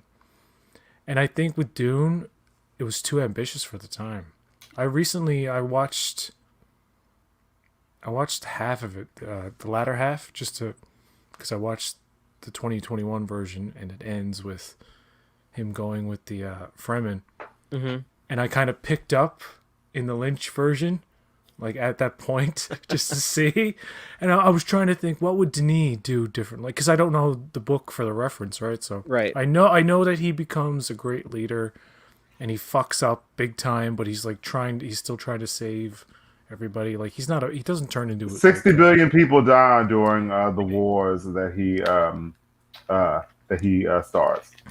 Yeah, like his intention is not to do that. Obviously, it's a matter of circumstance. As far as I read this, Somebody should kill him. I read the now. plot summary for Dune Messiah, so I don't know the details of it. But it's I would love to see Timothée Chalamet. That's the actual pronunciation of his name. Believe it or not. What is he, Timothée. Canadian? No, he's from New York, but his dad is French. Timothée is the way you're supposed to say it, but he just didn't want to correct anybody. He didn't want to be that guy. I mean, like, well, it's actually Timothée, not Timothy. American people wouldn't like that. Yeah, Yeah. that's what I'm saying. He said just as much. He's like, yeah, I wouldn't put that on people. It's just too, you know. I mean, Scarlett Johansson, her name should actually be Scarlett Johansson. Johansson, yeah. Yeah, but I mean, she's not going to become like a big star in Hollywood if she has to correct people every 5 Timothée seconds. So. Chalamet. Timothée Chalamet. Chalamet. Is Paul Atreides a bad guy? No. That's a, You know, It's a- I think like a lot it's a of complicated politicians and question. stuff, you know, like they don't start out as bad guys, but over time they become Power corrupted corrupts. and things happen, you know. So it could just be kind of like one of those like like a a descent, you know, like in like your like values and whose lives are important. Like when I heard that, the wars that, he would, wage like cost 60 billion lives, I was thinking about how his mother said, "Oh, he has never killed before," you know. Well, look at the end of this movie where he's fighting. Now he's like, yeah, get them all, motherfuckers. where No, he kills Dr. Mbenga from Strange New Worlds. he kills, what's this, Jamis or Jamis? Yeah. He kills Jamis. Did you see my and- T-shirt, PJ? I have a Jameis T-shirt. Oh, that's Oh, that's Dr. cool. Mabenga? Yeah, he's gonna be Mbenga in Strange New Worlds. Oh, He- very cool, dude. Yeah, he doesn't want to. He has that vision of him getting stabbed, and I don't know what's going on with the voices. Is that the Benny Gesserit voices in his head saying, "If you take a life, you take your own," and all this? Like, what is that about? I think that was just the film version of his prescience. It's hard for me to say that. His oracular visions of the future. It just to convey it cinematically, they gave it like an actual voice. But yeah, he They keeps ma- having glimpses of the And future. they also make it very clear what he dreams or what he envisions is not always accurate. right. example- He can see different paths, different Yeah. alternate futures. Sometimes though, like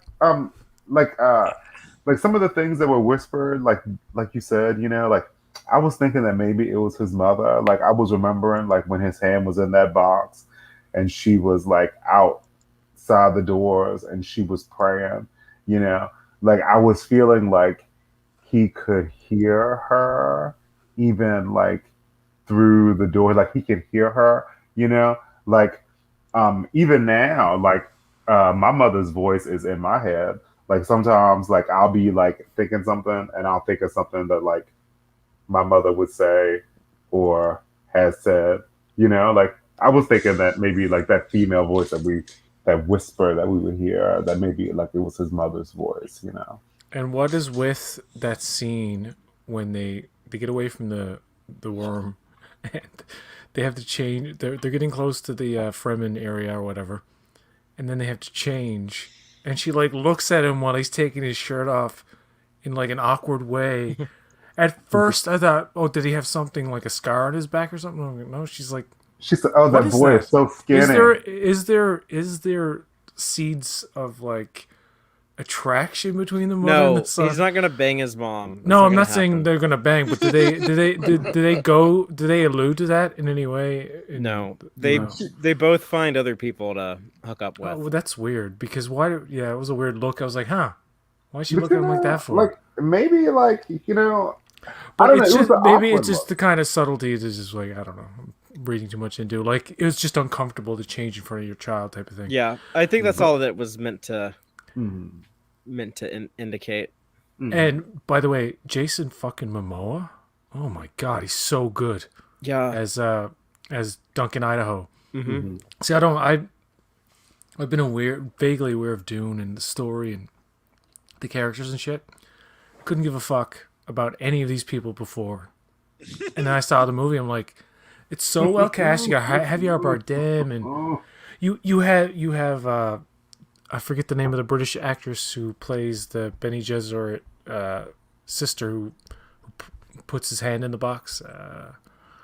fuck, what's her name? I wasn't She- familiar with her. Anyway, it's funny because I just finished watching a show called Charlotte Rampling. She's a British actress. I just finished a show called Dexter, and she's in the last season of that show. And I literally just go into this movie. I'm like, oh my god! And I thought it was her, and I had to look it up because I wasn't sure. But Dave Bautista is fucking awesome. What was that? Stellan Skarsgård, Oscar Isaacs, Josh Brolin. It was a Even great that cast. even that weird dude who's in like a lot of comic book movies. His name Polka is Dot Man. Polka Dot Man. Of Rebecca Ferguson. Oh, Polka Dot Man. Oh yeah, now I recognize him. Yeah. Yeah, he was Piter de Vries, the Mentat, the twisted Mentat. The thing with Momoa is that I think this movie's going to win Best Picture at the Oscars. that'd be cool if it did. Yeah, well, I think I don't see a movie competing with this on that many levels in terms of acting, script, Best Picture, cinematography, visual effects. Like you fucking just name it. yeah. It's got it all. Like Nothing I it's saw this year would compete with it. this. I will tell you right now. This movie is going to be what Star Wars was to the little kids in 1977, who really didn't have a sci-fi thing to latch onto aside from Star Trek. This will be that for them. There's going to be people who see this and will watch the sequels, and this. I think this movie series can go on and on, like for years. And the question is, will they make a sequel? Obviously, they're going to fucking make a sequel. I think so too. Can I just read a quote from there was a Variety magazine where, what was it? With Anne, what's her name? In an interview with Variety this week, Warner Media chair Anne Sarnoff suggested that the studio will back a sequel. She said, the story in itself sets up for a sequel. They call it Dune Part fucking 1. They don't advertise that, though. The tricky bastards. The production is so amazing and the storytelling is so compelling that it's not going to be judged on box office alone. It will be based on the entirety of what Dune can do for the company, including HBO Max. So not only are they planning a film series, they're also planning spin-off shows on HBO Max. Ask not what you can do for. So Dune, this is the what next Dune big can thing. do for This you, thi- but what this- you can do for Dune. Thanks for cutting me off. This will overshadow Star Wars, I think. This will be the new thing now. This will take over. Really? PJ, Oh, you're yeah, high yeah. as shit, dude. You are high as shit. Yeah, bro. Dude, have you seen the fucking movie? No, it is really good, but It is like the best movie of the year. Like hands It's down. good, there's, but there's it's nothing good, that but- comes. There's nothing, but you gotta look at like what's come out though, obviously. But I mean, if the year was filled with like Academy, like really good, amazing movies, it'd be different. But man, this is a fucking like dry year. A lot of movies I've looked forward to, TV shows, have turned out to be like not so good. Chucky, that series turned out to be fucking shit. It's Oh, only really? two. I I'm love only that. 2 episodes into that, and I'm ready to quit. Oh wow. Halloween You were Kills, so which was enthused last Halloween week. Kills, which was fun, but is one of the most absurd, What is Chucky so on, absurdly stupid movies. At least it's not as bad as Halloween 4 and 5 and 6, but yeah, The first 2 episodes of Chucky are free on YouTube. yeah. Oh, and they're- really? Yeah, because I ended up watching them because I was like, fuck it, it's free on YouTube. if you're watching it for free, and Yeah, I mean, I don't like it particularly. It's whatever. it's really stupid. Where are they otherwise? USA or sci-fi? Like even for Sci-fi, I think. even for a horror franchise, it's like so basic. Like so. I mean, simple. I like the kill of the maid when she dies. I like that kill. It was pretty cool. You're only watching it for Chucky. That's all you're. Every pretty time, much. every time Chucky's not talking, you're like, "Fuck this show." Ruben, there's a lot of dust on these still suits. Just FYI, I just want to show you. Yeah, but if you watch a scene earlier when they first get there and he's wearing, Chalamet is wearing Chalamet. like a really nice black kind of dark blue, I don't know, but black dark suit. No one's Costume getting design. dust on them. That's another one, right? Fucking there. Yeah. The costume design in this movie is a. Now, see, there is a trope. There is a trope in sci-fi now. They've done this in Discovery as well, where like black is the future. In the future, everybody wears like a stylish form of black or gray. Everything's gray and black, and that that can seem dated. I think that kind of element of it may seem dated years from now, but man, it's like those clothes were like fucking. That's shit you want to wear. Like Very you went detailed. to if you went to like a party or a gala. Or PJ, you want to wear that shit right there, dude? You no, not that. I'm talking about anyway. Oh, PJ, you want to wear like that, like long flowing thing that was blowing in the wind, like No. like the. You can't bring up. He's just saying how everyone wears black in sci-fi now. that What like about that something outfit? something like that. I mean, it's really it's ambiguous enough to be like, okay, it's 10,000 whatever fucking years in the future. That's like that's like the default now, I find. But they find a way to, like, the I don't forget her name, Gersha Phillips from Discovery. She finds a way to make all of that look really good. I'm just saying the trope of the future, everybody's gray, wears gray and black all the time. It's just, and tan, like it's all very muted. I think it works, but I mean, there's only like 7 or 8 colors, dude. that's what I'm saying. Like for me, it's not such a big deal. Braxton, there's like billions of colors. I mean, the movie to me looks. I mean, you know what I mean. very, There actually very aren't muted. any colors at all. You're just being fooled by the machine. I would have I think- appreciated more color, to be honest. I agree with PJ on that. But visually, I mean, it works anyway. I mean, maybe That looks you know, great. I'm nitpicking when I talk about that shit. I mean, but maybe they should be wearing, you know, stuff that's even like lighter in color if they're gonna be in the desert. Like that dark green, like absorbs a lot of sun. It seems like you would want to wear something that was like tan or maybe even white. it's like the Marvel universe. You look at Thor Ragnarok, for example. That's the opposite of this in terms of colors and like everything's just like very bright and vibrant. But like I'm technically colorblind, but when things are like kind of grayish and like what is it called, desaturated, I suppose, they look almost black and white to me. Like especially dark. Like this movie is very dark. Like it's almost. I don't know how they shot it. Like I can't tell what's real and what's not. I can assume some things aren't real, but like I assume they went to a real desert because I can't imagine that being faked. It was so good. It looks so Yeah. good. Yeah. But see what they film it, if what it looks like a time of the day when it's like between, you don't know if it's dusk or dawn. Like it's never like this whole period of the film, like that looks very like dark and muted in color. I can't see any color in that at all, really. I mean, because they're trying to hide. They don't want to show you all the. But it faults of works. the It CGI, makes so, this like- visual effects blend, doesn't it? Yeah. Yeah, the CGI was extremely impressive. Some of Yeah, the it best I've ever was, seen. yeah.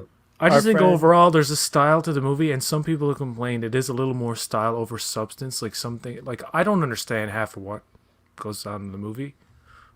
I've seen it twice, and I'm like, okay, I accept that I don't get certain things. Like the dude, like for example, the fat dude. What's his name again? Baron Vladimir Baron. Harkonnen. Harkonnen. Like the whole thing where he's bathing in the goo, and then there's like a yellow kind of film on it. Like what? Okay, I don't get it. But and he has things in his back, and he floats. Like people will go into this movie and like just not understand Dude, half he of is it, so but you can gross, still dude. enjoy it is because the so basic gross. story of Paul Atreides is about this privileged little kid who has everything in the world, and then he's just everything's stripped away and taken away from him, and he has to basically join the quote unquote enemy, and that's the end of the film. And as a film, I think it works like as a complete film, but yeah, it does kind of just end there. Like it's funny because it's so well paced. By the time you get to that 2 hour and 30 minute mark, you kind of don't even realize the time is gone. Because So you're like, Commander- oh, well, now this story, we're just now getting into the story. And it's like, oh, wait, I've been sitting here for 2.5 hours. It's fucking done. Yeah, But it's gonna be a still long wait. good. It's quickly. still somehow fucking satisfying. Anyway, I like the s- movie a lot. I was just going to say. It's not satisfying you in the enjoyed sense it. that it ended, and I wanted it to go on. Subcommandertologist Decloaked, our friend from our TOS discussions. Greetings, gentlemen. I just got back from seeing this film. First time in theaters in years. How did it meet your expectations, Sub Commander? Tell us Please about tell us, Sub Commander. I feel like he Tell us- didn't really tell us like your it. thoughts. Otherwise, he would have said it during his first communication. Here we go. We have some answers. Dune is a hard book to adapt to film. I've read it a number of times, and so much is in italics. In thoughts. The only way to do that in the film is voiceover, which gets boring. Yeah. That's how they did it in the David Lynch version. I feel But like they even- did a even little bit of the that. Lynch Best thing stuff? about the David Lynch version is that it can put you to sleep at any time of day. Just put it on for 5 minutes. I used to love Just that fall when I was a asleep. kid. It was so funny. The dumbest thing about the Lynch version is that that does give the people voiceovers, but they don't even use that to explain any like the cool scenes that you could only convey with voiceovers. Can I tell? I forgot to say my favorite scene, but you go ahead. I'll just say I forgot. Yeah, that you was just reminded me. Oh, I'll just say this: like some of like the best stuff in the book is not filmable, but it's like PJ was saying, like the books are books and the movies are movies. What do you and mean? it's What's okay not for them to be filmable? different. Like, okay, here's the thing in the book. You know how Dr. Yui betrays them, and he's the one who like lets the Harkonnens in and puts the poison tooth in the Duke and all of that. In the book, it tells you in like chapter 2 that Dr. Yui is the traitor. And they're looking for a traitor, and you know who it is. And there's this conversation between Jessica and Yui that occurs after they've arrived on Arrakis, where Yui has to be very careful with anything he says or does because he doesn't want to tip his hand, and he knows that like Jessica has the Bene Gesserit training, and she might pick up on something weird, some little micro behavioral thing that he does, and so he's having to play like this mental chess game of I gotta say this to kind of make her uneasy and like shift her focus onto something else, and there is absolutely no way to show that cinematically. They just don't do that in the movie, and I enjoy that when I read the book. When I watch the movie, I can enjoy different things. So I mean, yeah, I'm fine with them being different in that regard. I mean, there is a way to show it cinematically, but the problem is that that's a movie unto itself. You know what I mean? That's going to take up another 45 minutes to try to convey all that stuff, and then that's why probably as a TV show, show would you could have that time. More opportunities to expand on those things. I don't know if you guys have touched on this, but when Lady Jessica and Paul are being transported in that ship and they're tied up, and by the way, that bald British dude who gets his throat slit and he's fucking hilarious. He was like, I got a big laugh out of him. Scarface. Yeah. But that whole thing with the voice. The way they do it, it's the same in the Lynch version. They kind of do that weird thing, but it's really effective here. And I like how like the whole thing where Paul like really has to learn how to do it, and his mother's like criticizing his pitch or whatever. But that particular scene was like, I was like fucking excited watching that shit because I was like, they're using their fucking powers and shit, man. And but I also saw the parallels between that and Star Wars. That was where I was like, oh my god, this is fucking Star Wars. This is where I knew that, but it didn't occur to me. Like you got the Emperor, you got the voice, which is like the Force, spice, the spice, the desert, the warm thing when you see anyway. There you go. Well, some people do think that George Lucas was influenced by the Dune books. Oh, he was 100%, 100%. As well as medieval shit and and Akira Kurosawa and westerns and all kinds of. The Star Wars movies are kind of a hodgepodge of like Flash Gordon and the Seven Samurai and all kinds of stuff mixed together. So it's okay if there's some Dune. I'm high as there. Fuck, by the way. I'm like my head's floating right now. This is wild for you to be on with us. I think I need to like get water or something. I don't know, man. Do you see freaking out? Well, it's funny. He's so high, he thinks he's on the street. I can't look at it. I can't keep my eyes on the screen. Like my eyes start burning. Oh my gosh, dude! Oh my gosh. Because they're letting in all the light. All the light. Lord, dim the lights. Go ahead. PJ, drink some water. Make it after dark. Drink the water of life. It's the photons, man. The photons. Are we gonna man, see the they're getting water in of my life brain, in the next man. episode? Right. That's in the next film, Father. Right. Oh, Like, God. Don't What ever is- do what are what you I talking do. about? Don't ever do shrooms, people. Don't do it. don't do It'll it. freak you the fuck out. I've been talking about Dune. I don't know if like I've been talking over people and interrupting the whole time. Like I can't remember what just happened. That's okay, PJ. We're here for you. It's like I'm drunk almost. It's a weird feeling. I get a little sick of seeing some of the same actors who are in everything, Momoa, Isaacs, etc. But I bought their performances. Yeah, I like them in this too. What were you asking me, Sohel? Oh, yeah, the Water of Life stuff. That I remember yeah. that really just like sort of distinctly. That isn't spice Lady orgy. Jessica. Yeah, Ooh. that's what it's called in the book, right? All I heard was Yeah. orgy. Yeah, so PJ, you're in the perfect mindset for me to explain this to you. So, the Water of Life ceremony, Jessica, to become the Reverend Mother of the Fremen, has to take this poison that they get by drowning a baby sandworm and collecting the bile it throws up as it dies. Oh my It's- god. Totally poisonous. Oh, I'm picturing it. But- I'm picturing it. She drinks the little bit of that poison, and she has such control over her own body that she can, on a molecular level, change the poison into a catalyst that purifies the rest of the water of life. She spits that back into the jug of the water of life, and instead of it being poison, it becomes this intoxicant, and all of the Fremen pass it around and take a drink, and they all start having telepathic visions into each other's minds and into the future. God. And when they're all tripping out and high like this, they have an orgy. And Paul goes to Cheney, and he sees the love that they have for each other in the future. And then she reads his mind and reads his vision of the future and sees the love that they'll have. And that's when they fall in love while And they they're do high in the spice orgy. In the spice orgy. A tear to my eye.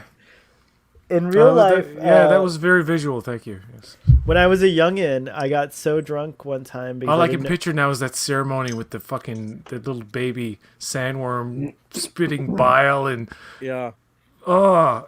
what This, the fuck? They this can't le- do that. By the way, can I talk about some of the R-rated stuff that maybe in the book I don't know, but like they glaze over in the movie because it's PG-13. Like David Bautista cutting the heads off of people, they obscure it with flames. I thought that was clever. The doctor dude, when he gets his head cut off, the way they show it is they just show the head for a second in the corner, and like if you blink, you wouldn't know he got his head cut off. Basically, I That's didn't the even way- notice it. I have to look for that. Yeah, his head was like he cut. It's weird. It's a small blade, and he cut his whole head off, and it's quick, and it's like, When I got really wasted for the first time in my life, PJ, it was this blue drink called the Tick that this guy named Puka, who was like super Jesus. famous, made for me, and it had like lots of liquor, but it tasted like candy. I drank that, and then I was like, I was told that I was up on a table, and I was saying, I drank the water of life. So that's what I imagine. How many drinks? did Well, you I'm have? not that Just fucked one? up. I had like 2 of those things called the Ticks. Ruben, you know what I'm talking about, right? The Tick. It's like this No, I know blue. Puka. It's a but blue drink. It tastes like candy. It's great. it's I like know I know two Puka. Pukas. He gave me some good drugs. I know 2 Pukas, and they know each other. Wow. Do you know the Puka that I know? You're talking about the same Puka, German Puka, Germany Yeah, Puka. yeah. Okay. Oh wow. And then I know artist Puka. I'm I don't so know that pale. Puka. I don't think I know Oh that. my god, I'm so white. Just dim your lights. It'll feel better on your eyes. I was on mushrooms in Amsterdam. It was the best thing ever. It was awesome. I can see the veins under my skin. You can. It's true. I'm translucent. Try Morning Glory seed if you want a guaranteed bad trip. Don't try that. No, I don't want a bad trip. Yeah, let's not get PJ into I what might is have, Morning I might Glory have a seed? bad trip right now. I can't remember anything I said for the past hour. That's just I know I 'cause talked about Dune. I can't remember the details. you really can't remember. Dune. Was I articulate at all? Did I say Yeah, you've anything? been this whole you were time. You're very very lucid articulate. and very articulate. Yeah. I Wow, disagree. that's amazing. I remember I told you about I remember I told you about the timer that went off to indicate that it was Yes. kicking in. The mushrooms were kicking That was like in. hours They ago. kicked in all right. Oh my god. That was last Tuesday. That was last Tuesday. We've We've been been tripping for streaming 7 days. We've been PJ. streaming this whole time. Yeah, PJ. like you were even like you were talking to Braxton earlier, even though like Braxton's not here. It's just me, Sohel, Ruben, and PJ. So I don't know why he keeps like thinking that Braxton is here, but I don't know. Maybe he's seeing something that we're not. I only do drugs because I'm so miserable. Well, I hope As it'll a cheer you human up. being, like that's Antonio's the talking only to you. reason we do drugs and we drink is because deep down we're all just fucking miserable. It's a fact. We're comfortable, but we're miserable. Comfortable and miserable, And miserable.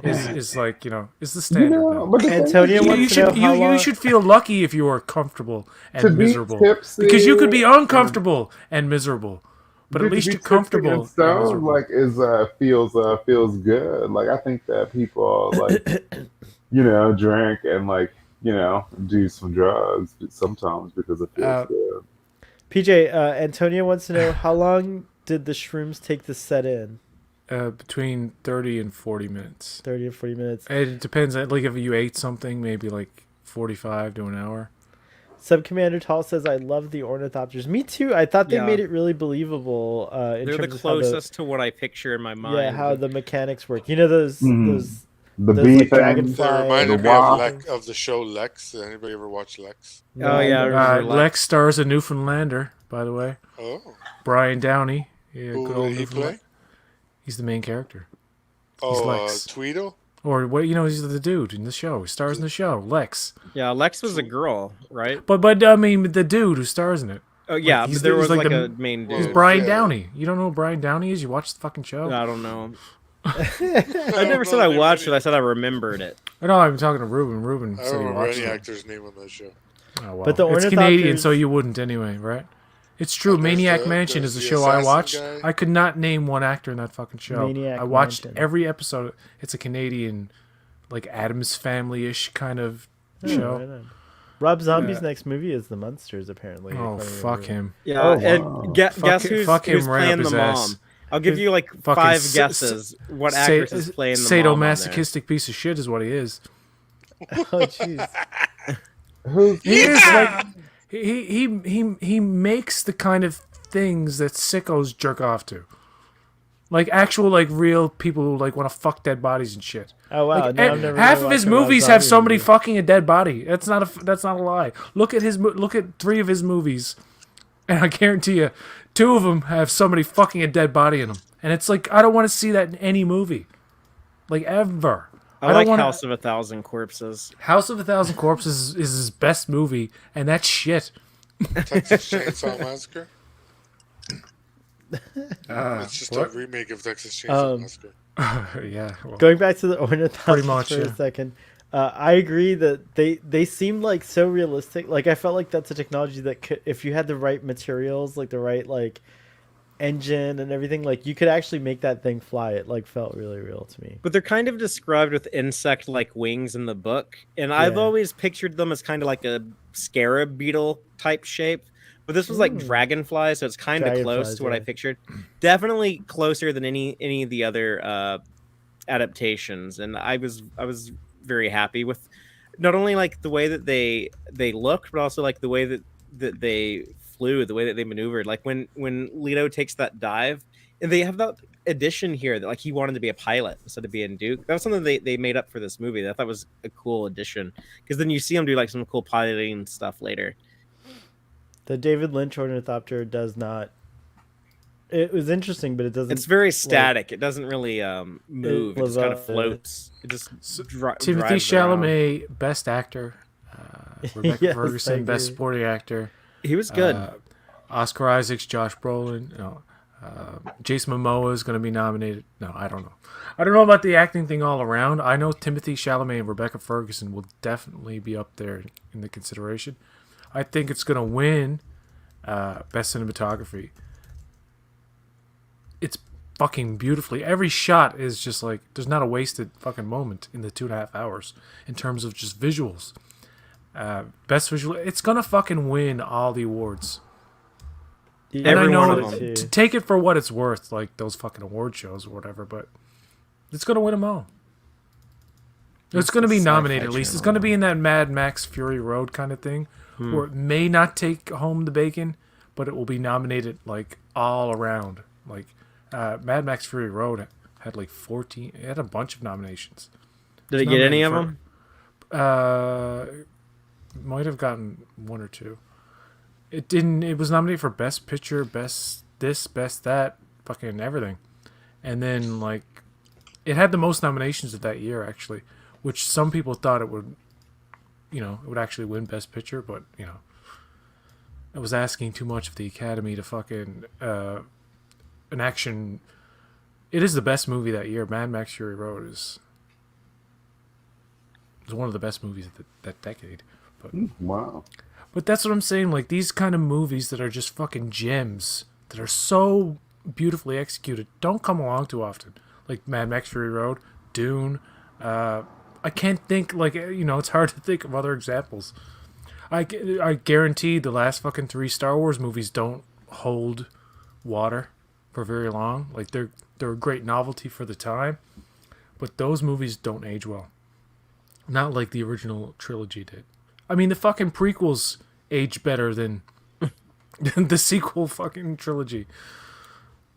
I would agree. Mad Max Fury Road is as close to an action masterpiece as you're gonna like. What was the Road Warrior?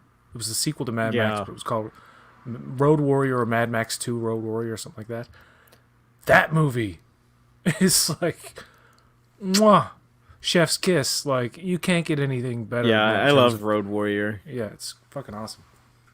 Look at all these barrels the Harkonnen or these silos the Harkonnens were filling up with spice. Can you imagine their production compared to what the Atreides were doing? It was like It can pretty crazy. suck a lot of spice. Oh, They that was did another suck a lot cool of thing. spice. The spice harvesters were different designs for the Harkonnens and the Atreides. They like the technology that they were using, the machines they were using were different. I liked that. That was a neat idea. Yeah, they each had their own style. Did you say, PJ, that this is Charlotte Rampling? Yep. She's super famous. I didn't realize I love her that was voice. her. I fucking That's love her. very I cool. love the sound of her voice. She has a very pleasant. And I by the love way, this- can I just say that I think Denis Villeneuve, he hasn't said this and this hasn't been revealed, but I think he pays tribute to the David Lynch stuff a little bit here. I and think there. so. I'm sure he's probably There's ASMR vibes that are in the original Dune. Like I'm telling you, it's a great movie to put yourself to sleep to. But this movie also has those moments where just something about the tone of the scene that makes you, it just relaxes you. It does something to you. It just relaxes you in the wisp. It's very cleverly fucking executed, and that's not easy to do. Like it can Ruben's turn, watching it it right can turn now. into something that's very like irritating and annoying, like me right now. But I can feel my testicles vibrating. in the movie. why? How? This is artwork. I don't know if They're it's from. so cool. Yeah. That shot of the Bene Gesserit in the rain. They added that scene of. I think this was on Caladan, but then they added a scene of the Reverend Mother going to Giedi Prime. That I thought was neat, but the weirdest thing in the movie, the thing that like I was like totally not expecting. I knew a lot about this movie going into it, but was the spider creature with human hands. Oh yeah, what was that all about? My the thing. guess our is pet. it's like a Bene Telexu creation. But yeah, that was not what I was expecting at all. This is badass. What is this father supposed to be like? That's when the Fedaykin or Fedaykin. I've heard it said different That's ways, right. but when they become the Death Commandos and they're fighting That's the right. I forgot about the Fedaykin or the Fedaykin. Yeah, fighting the Harkonnens. that's. It's going to be badass interesting to see armor. how these flash forwards match up to the actual This Yeah. is when present day kind of story that they're going to eventually get into. Braxton's like someone should kill Paul now. This is when it's too late. This is like when he's wearing this armor, it's too late. You can't stop the oncoming storm. Dude, Once- yeah. Kill once him. he's Kill this- him now.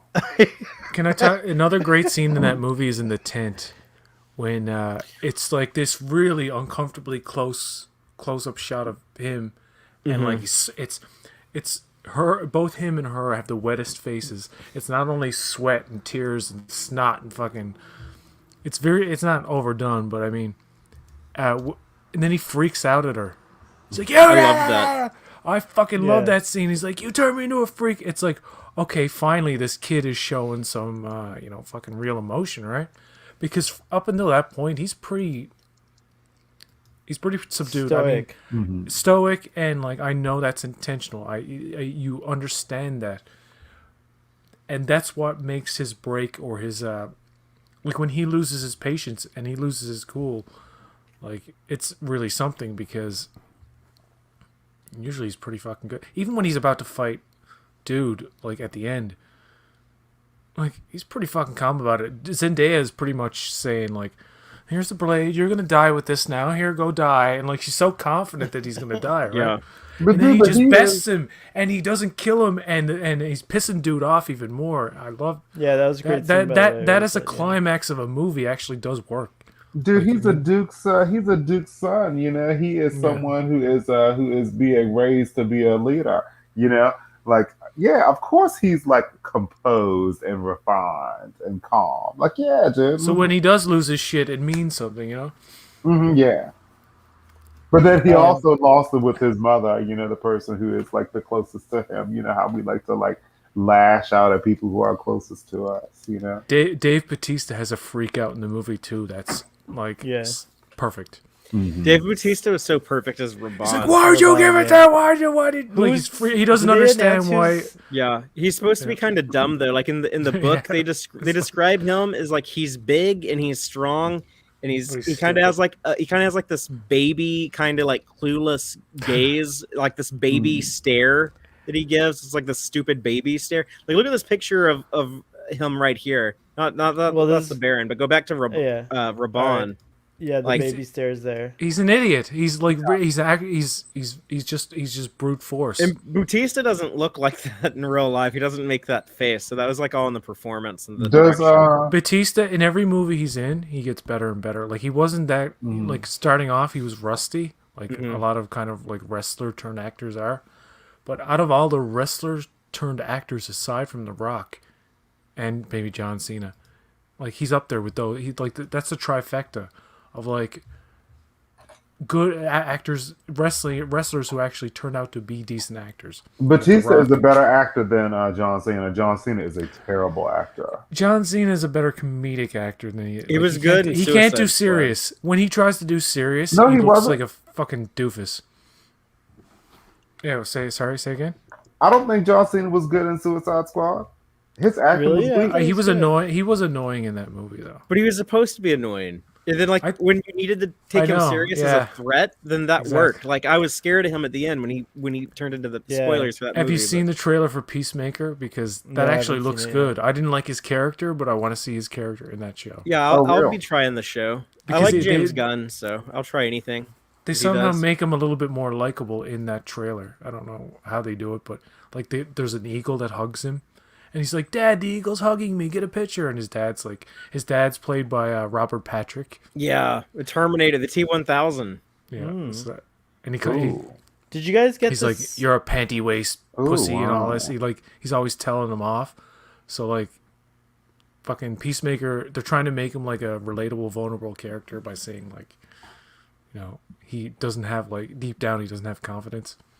Did you guys get the impression that the Baron was eating Yui's wife in that scene? I didn't get that impression, but that could have totally been happening because he's kind of like. Now sick that's like all I that. think about. Because he's disgusting. I is didn't disgusting. think that, but who knows? I think she's probably been dead for a while. I said I would set her free and let her. It's like, No, I what a would creepy let you dude, join man. her. Ah, visually, very beautiful film. Mad Max Fury Road is a gross. masterpiece.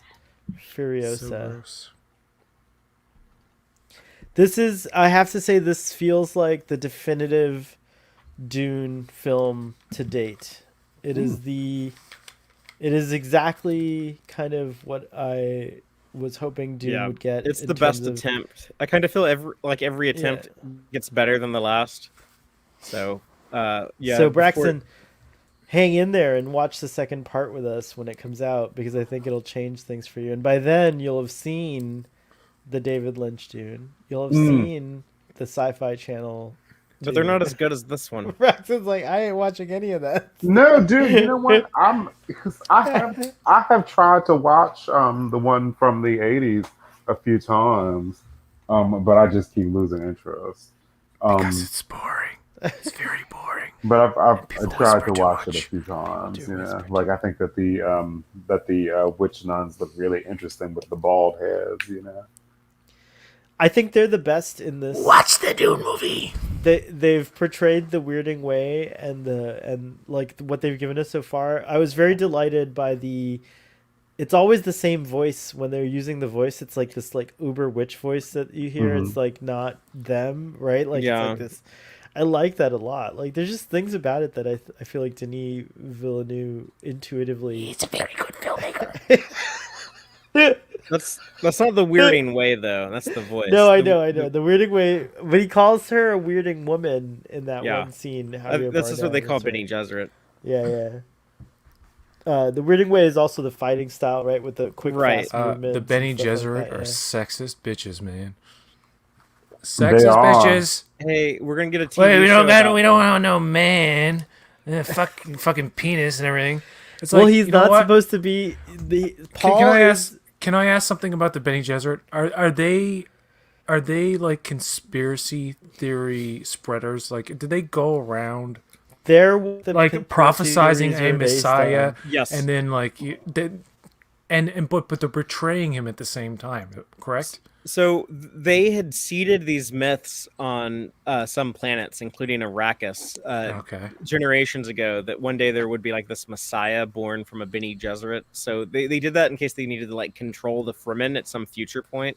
So they called the Bene Gesserit called that program the Missionera Protectiva. And they basically created like this entire Messiah religion, and had it integrated into like the Fremen society. So now that Paul is there, he does have like the opportunity to I can present myself as the Lisan Al Gaib and try to become their leader, even though I have all these visions of it being this fucking disaster. Maybe if I go ahead and do this, I can try to stop that, but I'll still be able to defeat the Baron and defeat the Emperor and get my revenge for my father and all of that stuff. When are we gonna meet the Emperor? He'll And be is in he the gonna middle be of a like guy in a is he gonna be like, yeah, Skywalker? Is he gonna be No, like, but No, did he's you not hear gonna be that like crazy that. 'Cause language? he's a very jealous man, so there's something what's up with the nefarious crazy about him. language? What's that crazy language that the starter car speak like? And you hear it in the beginning of the film where it says It's the dreams. Like that? Sardaukar language. Yeah. Yeah, but like you hear it. What They- does he say? they made. Dreams. What? What was it in the beginning of the movie? You hear that voice, you're like, "Wah, wah, wah," and it's like dreams are deep or something.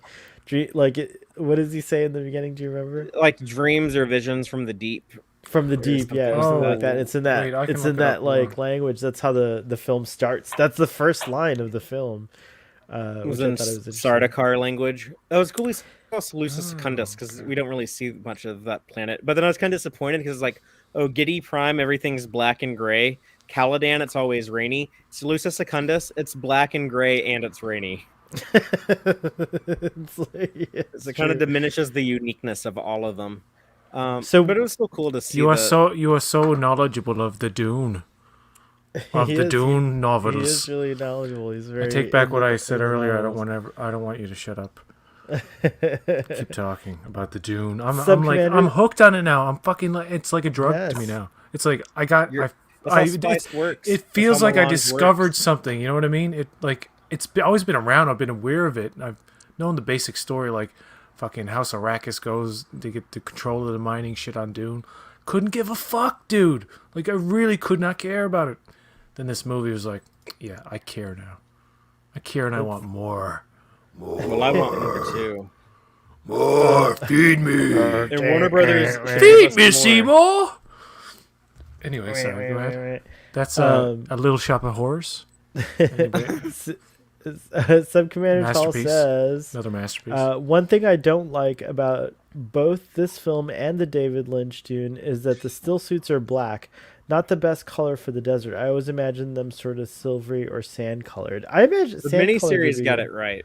If James right. Wan did Dune, everything would be like whites and colorful and like Look like he would Aquaman. he would use the kind of like dark clothing in like a in certain scenes like in a stylish way.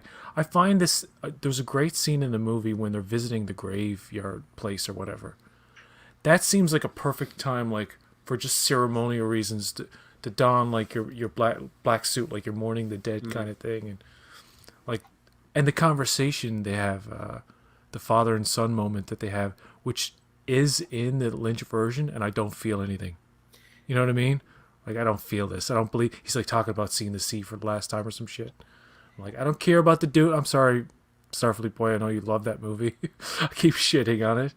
I'm sorry. I'll stop. I think I can take He's it. I used can to take it. But it. I Getting am, that but reaction I at couldn't this help point. but compare it. You know what I mean? Like I'm remembering, I remembered things about the '84 movie that I didn't even think of. I'm like, oh yeah, that was in the '84 version, but now I care. I'm sorry. It sounds like I'm being a prick, but it's because I am. I totally see. I totally see where you're coming from because even as a huge fan of the '84 version, I feel like this is what it should have. Like this is what it could have been. Like this is to It's not what me. it could have been, dude. Like the CG and the tech wasn't there, dude. Yeah, and also No, but, like, even the the special scale. even the special effects in that movie Movies are like- fucking understand way it, though. shit for David that time. Lynch has never read Dune. David Lynch has never ever read Dune. He didn't care what was in the book. He wanted to do like his own weird version of it.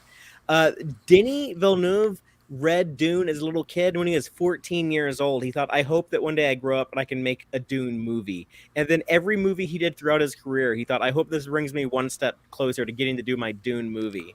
And then he finally got to do it. Like David Lynch did not have that passion, that vision, that drive, or that understanding fair. of the source material. To be fair, That's fair. To be fair to But the '84 you could tell version, there are scenes. There are lots of good scenes in the movie. I'm just saying, as an assembly, as a complete film, it's very difficult to watch. It's almost unwatchable, in my opinion.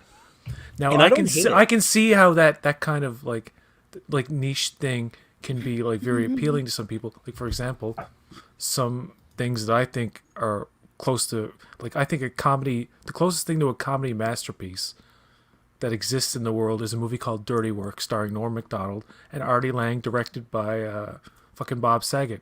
Many people would agree that movie is not that good or shit, but there are a certain group of people out there who are like, oh my god, I get what you're talking about, man. That movie is like so good. It's like I find the Dune the '84 version has that kind of niche audience that will defend it and like, you know, say like, but that's the thing. It's I can go on YouTube and watch individual scenes from that movie and enjoy it in that way. But otherwise, yeah. Well, it did get me into Dune, and I was very fascinated with it as a kid, and it's what inspired me to Can I read the add- books and everything that's come since. Can I ask?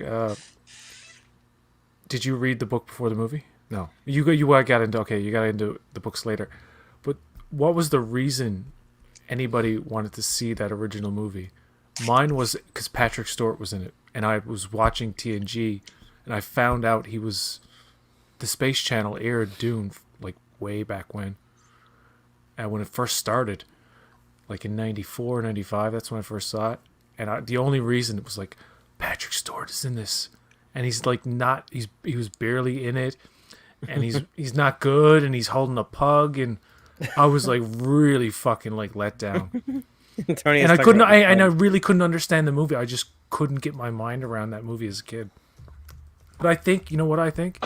I think if it was me that age watching Denis Villeneuve's version, I would totally understand what was going on.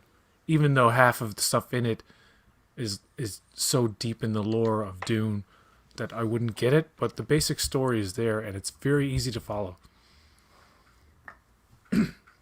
And it doesn't get too bogged down with the details. Like the shields, they don't explain anything that's going on. Like the closest thing you get to exposition is the hollow book that he has that just tells you facts about stuff. the film book. Yeah, the film book. The line must be drawn here. You can It's actually see far, no different further. colored still suits in the background of I this. think some are so- just dustier. Oh, Do you, that's what it is. do you think Denis took some of the designs from this movie? Yeah, Like there's inspiration? definitely elements of influence. I think. I don't think he did. I think they said we're gonna do everything ourselves, our own take on it, to make it original. But I the gotta still hear, suits I gotta kinda hear look from the man similar. himself because I think Didn't I don't he? even know if does he like the 84 version. I wonder. He might have seen it a bunch. He says that he likes Lynch, but he didn't think that it was a good adaptation of the book. He would totally be that kid who's watching the 84 version. It was like, I see where you're going. I can do you better. Like, And he just did. Yeah. and he Yeah, is and he is did. he is currently the best filmmaker out there. Like nobody compares to him. Christopher Nolan may come close, but he's kind of like lost his touch, to be honest. I agree. Sam Mendes is still good. I mean, there's a lot of them out there. James Wan is fucking awesome. Yeah.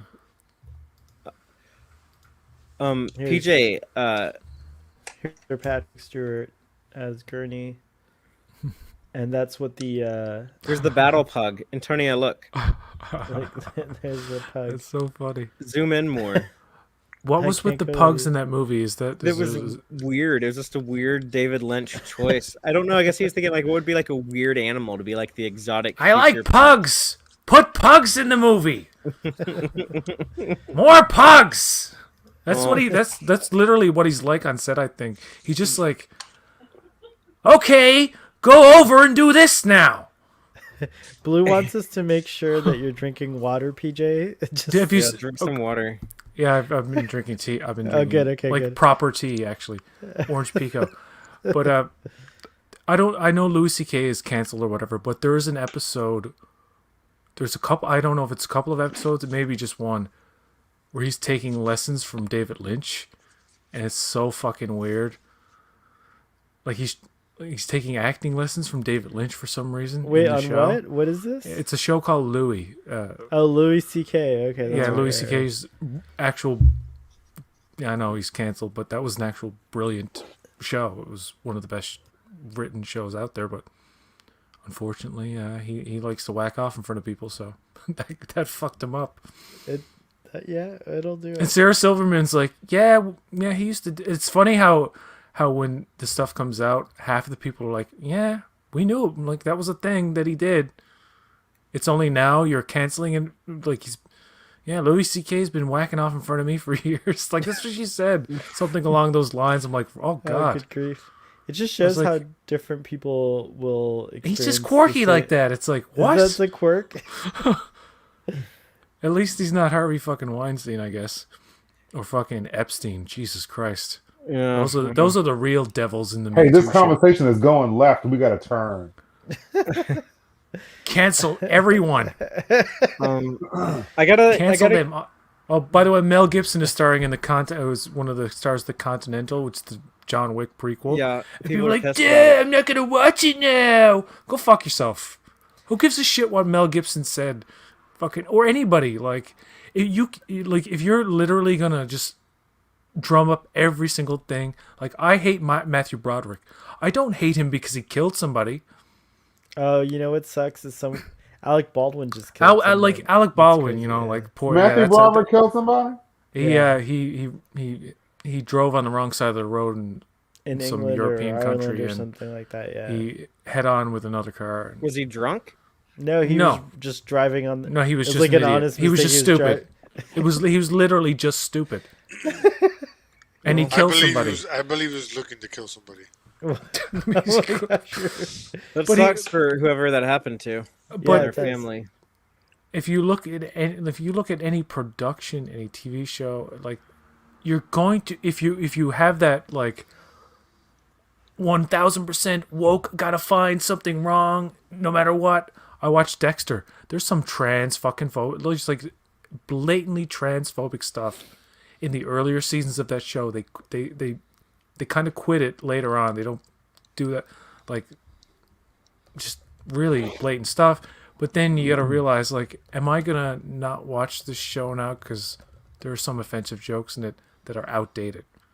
At least now a show has the mentality not to do that.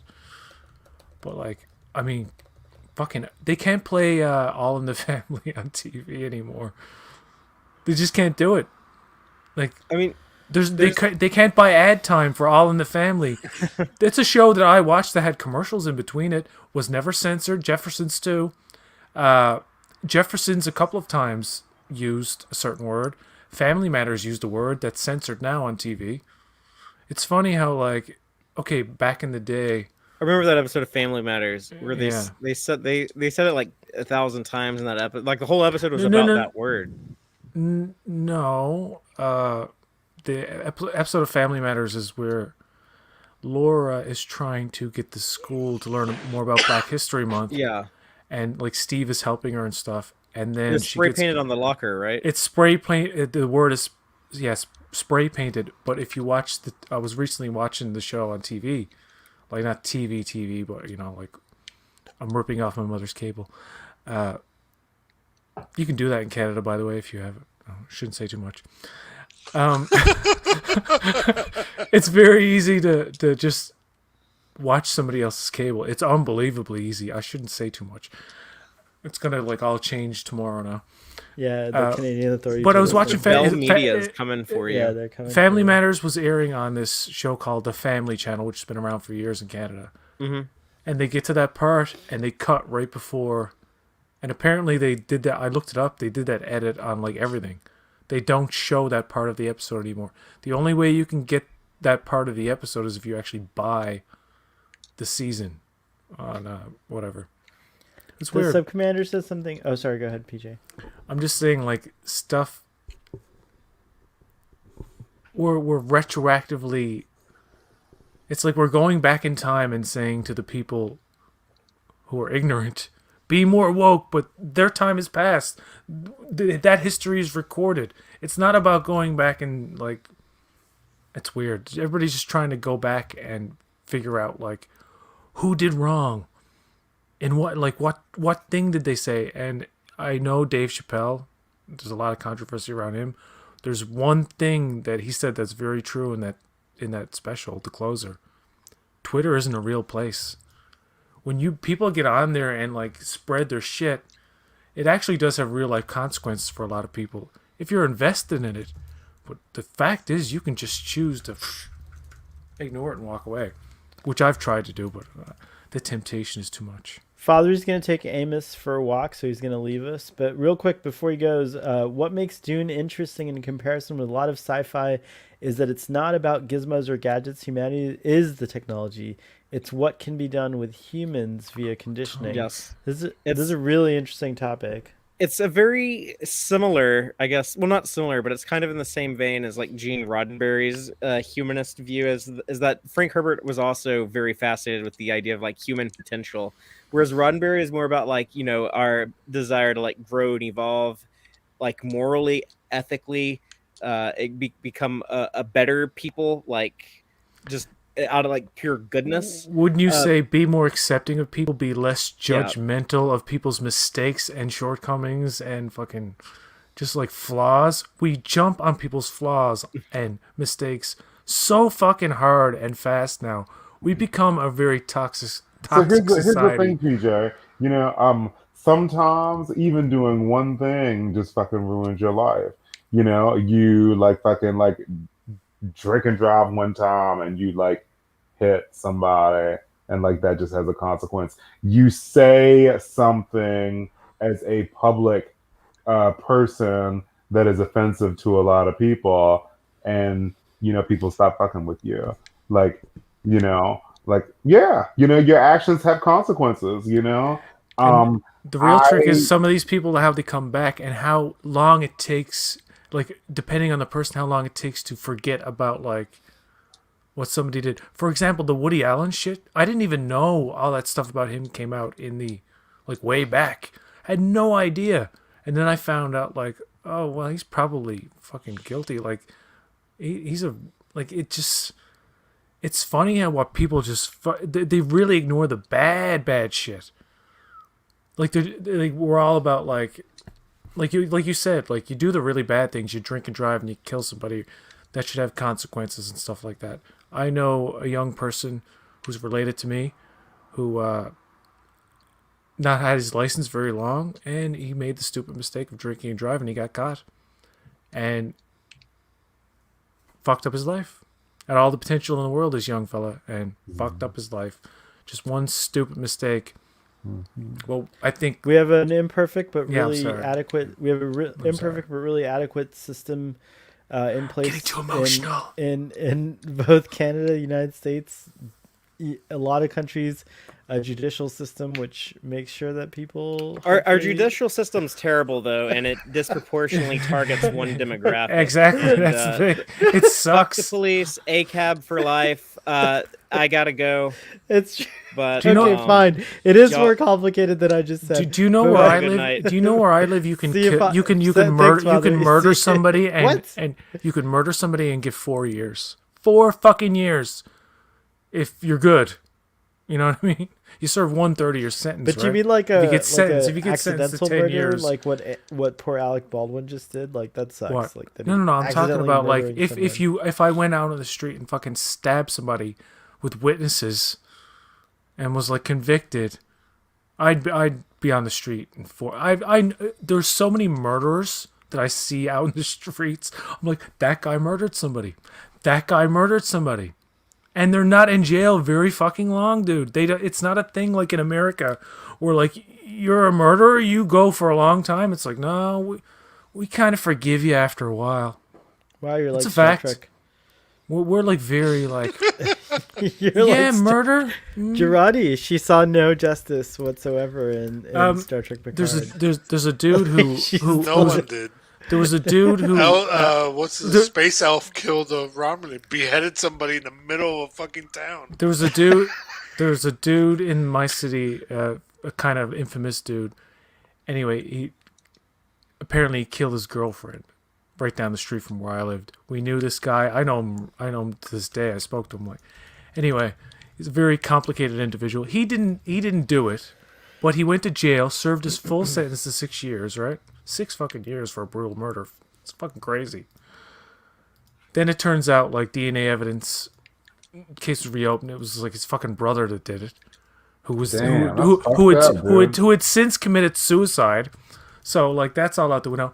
He sued the government or whatever. He got like millions of dollars. He'll never see this, so like it's okay. He got like 1 point whatever million. Became like a millionaire. Did it all on drugs, and now he's a bum out in the streets. A former millionaire, wrongly convicted for killing his girlfriend for 6 years, didn't do it. And like it's funny how like fucking society works and like how it just ruins people. Like the cops, the whole thing about his case was the cops kind of built a case around him. There was a whole CBC News special about it called Soundings, where like they went into it. Like the cops just fucking did everything they could to pin the murder on him, even though the evidence wasn't technically there, and he still got convicted, still served 6 years. Got a settlement, but he was so fucked up. It was just like heroin and crack, and that was it. All that money's gone in a couple of years. That's a sad story. That is a sad story. Sub-Commander Tall had to Blue had something to say, which was, it is not about what was, but what is. Cancel culture is about what was. So, thanks, Blue, for that. And like some would say, in that 15 Minutes of Fame is a very poignant documentary that everybody should watch. 15 minutes. or 50? 15 Minutes of Shame. Sorry. Shame, okay. Everybody should watch because it talks about the difference between cancel culture as a over the top woke thing that just disproportionately targets anybody who's done anything, as opposed to consequence culture, which is like if you really did some shit, you were exposed, you pay the price. It's as simple as that. There's no bones about it, but there's a gray area that people really need to be aware of. Well, celebrities seem to have proven that cancel culture is optional, because you can be canceled and still be very successful as a celebrity. It's it doesn't like really matter. you can just ignore it and You just can do just whatever. ignore it And if just people do don't want to whatever. hire you, fuck them. And if you're powerful, and that's the thing, if you're a celebrity who's powerful enough, like Dave Chappelle, He cannot. He literally cannot be canceled. He's too big to fail. Blue says, I agree with Braxton. Let's kill Paul before he becomes the crazy ass. Could you imagine if that's what the movie was about you killing? can't kill Timothée Chalamet. It is not possible. 60 billion people, 60 billion lives could be That's saved. okay. They were assholes. It's okay. They're all 60 billion. He cleansed the universe, the galaxy of Of all the air swipes. Well, I would say that this was definitely a Dunapalooza. I kind of want to stick around because PJ's in an interesting state, and I like to. I will never watch this because I'll be like, I'm just rambling bullshit, man. I don't know what I'm talking about. I don't know what I'm talking about, man. I would like to exploit this a little bit. So this is the part of Starfleet Boy where we open up to other topics. Like Dune is not the only thing. I guess Foundation. You guys are all caught up on Foundation or no? I'll watch it when it's all said and done. When it's all said and done, that's right. We're waiting for that. But you're not, right, Braxton? No Foundation. No, I haven't watched it. Ruben, are you caught up with the latest Foundation? Yeah, I watched the episode today. I was kind of just real quick aside with Ruben.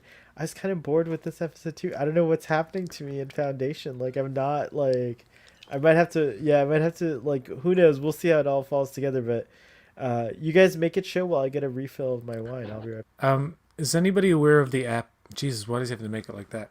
There you go. Has anybody heard of the app called Tubi? Yeah. Mm-hmm. Now, at first, it was like how Netflix was in the very early days, where it was like, it's kind of shitty. Not a great selection. A lot of fucking kind of like dirty films, I guess you would say. Not Netflix did that, but Tubi was like, oh, there's a lot of naked shit on here.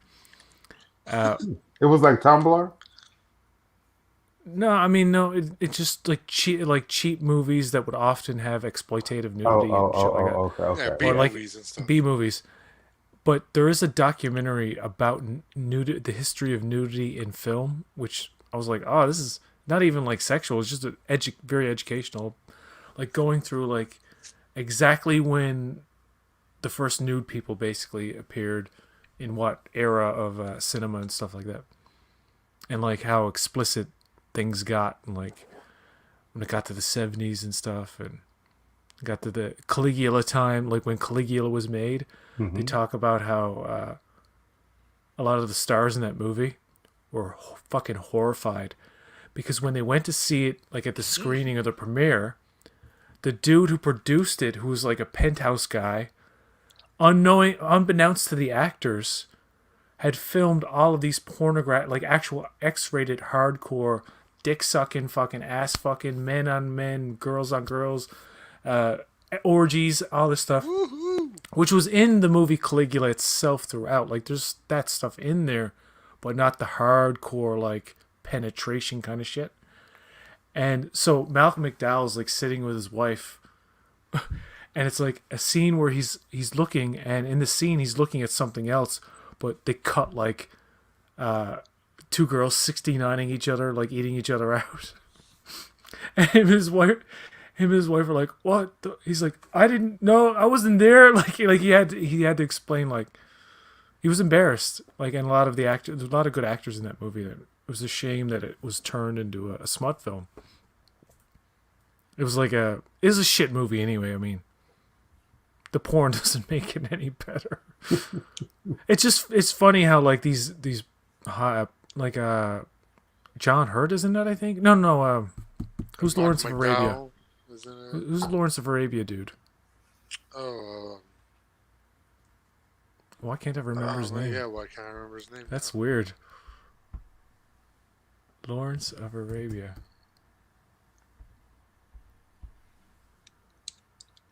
I've known this actor my whole fucking life, and now I'm so high I can't remember. Peter O'Toole, Jesus. But yeah, they go through the history of like nudity in film, and it's funny because it's like the first thing they thought of when they thought of moving pictures was like, let's do naked people. That was like one of the first ideas. Was like, let's just film naked, because that's the only interesting thing to watch at the time. Like, they didn't know about story structure, and like it was just film Porn things. makes the world go round, bro. And porn also determined like the HD wars. Remember that? It was between high def disc or something and Blu-ray. I mean, And Blu-ray one. the early internet was just fucking porn all the time. Like, it's porn. And then you click on the picture and it'd be like you'd have to wait for the nipples. Yeah, You had to wait even longer for the bush. the hairier the worse. The longer it took. Dude, that's hilarious. I remember the early days of internet porn was littered with just pictures of old shit. It was like a lot of bush. You couldn't find like new stuff on the internet. You know what I mean? Right. It was just like the sort of back catalog was getting updated. Getting put into the internet. And you couldn't find any gay porn back then. I'm joking. I didn't look. I'm joking. Well, I was gonna say back in the 90s, I was like, yeah, you could find some, dude. Could you find gay porn on the internet in the 90s? Yeah, dude. When I had like AOL dial-up, dude. Jeez, I thought it was so hard to find straight porn back then. It would be difficult. Like it wouldn't. But I mean, the internet was like, I mean, porn was made to exist on the internet. People started making, yeah, dude. People have been making like erotic film, like for as long as like films have been made. Like people are so horny. Like, yeah, like, oh, you can like take pictures of yourself. It's like, okay, well, yeah. Remember that scene in Bram Stoker's Dracula when they go to like the early film motion picture little studio, and part of it is they're watching, erotic. Yeah.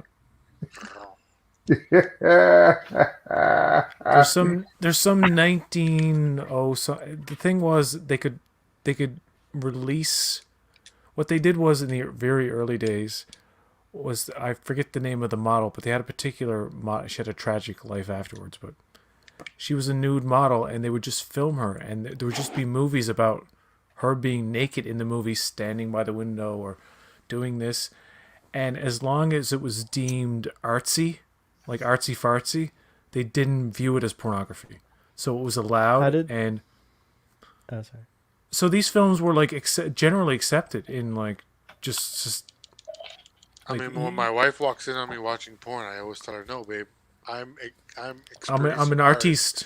I'm experiencing art right now." But literally all the early naked movies was just this woman, just this beautiful woman for the posing and shit, and that's all it was. And people did see it as art, but also men obviously were like, well, this is titillizing, because it was so novel to see the motion picture image of a naked woman on screen. The first time I saw gay porn, I was like so astonished that I could have access to it, because it wasn't available in real life. Like all my friends were straight, so I never saw it. It was crazy, but it took forever to download. You had to wait like an hour for one picture to Dude, the fucking Star Wars Phantom Menace trailer from Apple Trailers back in fucking 1999. Like hours to download, it's true. Dude, it was literally like 3 fucking hours, and when it played, it looked like shit. You were like, fuck this! I remember being so pissed trying to watch that trailer. And I had to wait until Entertainment Tonight on actual fucking TV to see it proper, you know what I mean? Remember you record those little things. PE says Paul definitely seems to be getting groomed to become a new kind of space Jesus. Definitely, that's what he's going to be. I haven't. Oh, there's an article. There's an article of Jesus. There's an article criticizing Dune about like how will it deal with the book's biggest problem about a white savior and that old chestnut about like the rich white entitled savior saving the indigenous people. The indigenous people, basically, yeah. It's like Dances with Wolves and fucking everything else. Yeah, the white guilt movies. The white, like Avatar. That. Is that what's gonna happen? Do you think that they'll update that vibe for the Dune films? Let's just say if it wasn't Timothée Chalamet, that it was like a black actor. Well, how would that article play it in? Like their only basis is that the main character is a white dude. I mean, I don't know. they even I humans? don't know Oscar Isaac's background, They are human. but I'm pretty sure like Timothy Chalamet seems like he's from like a mixed marriage to me. Like I don't know. Well, Lady Jessica, the concubine. Braxton, are you clipping your nails? Oh, What do you? No, I wasn't. Okay. I was flipping quarters.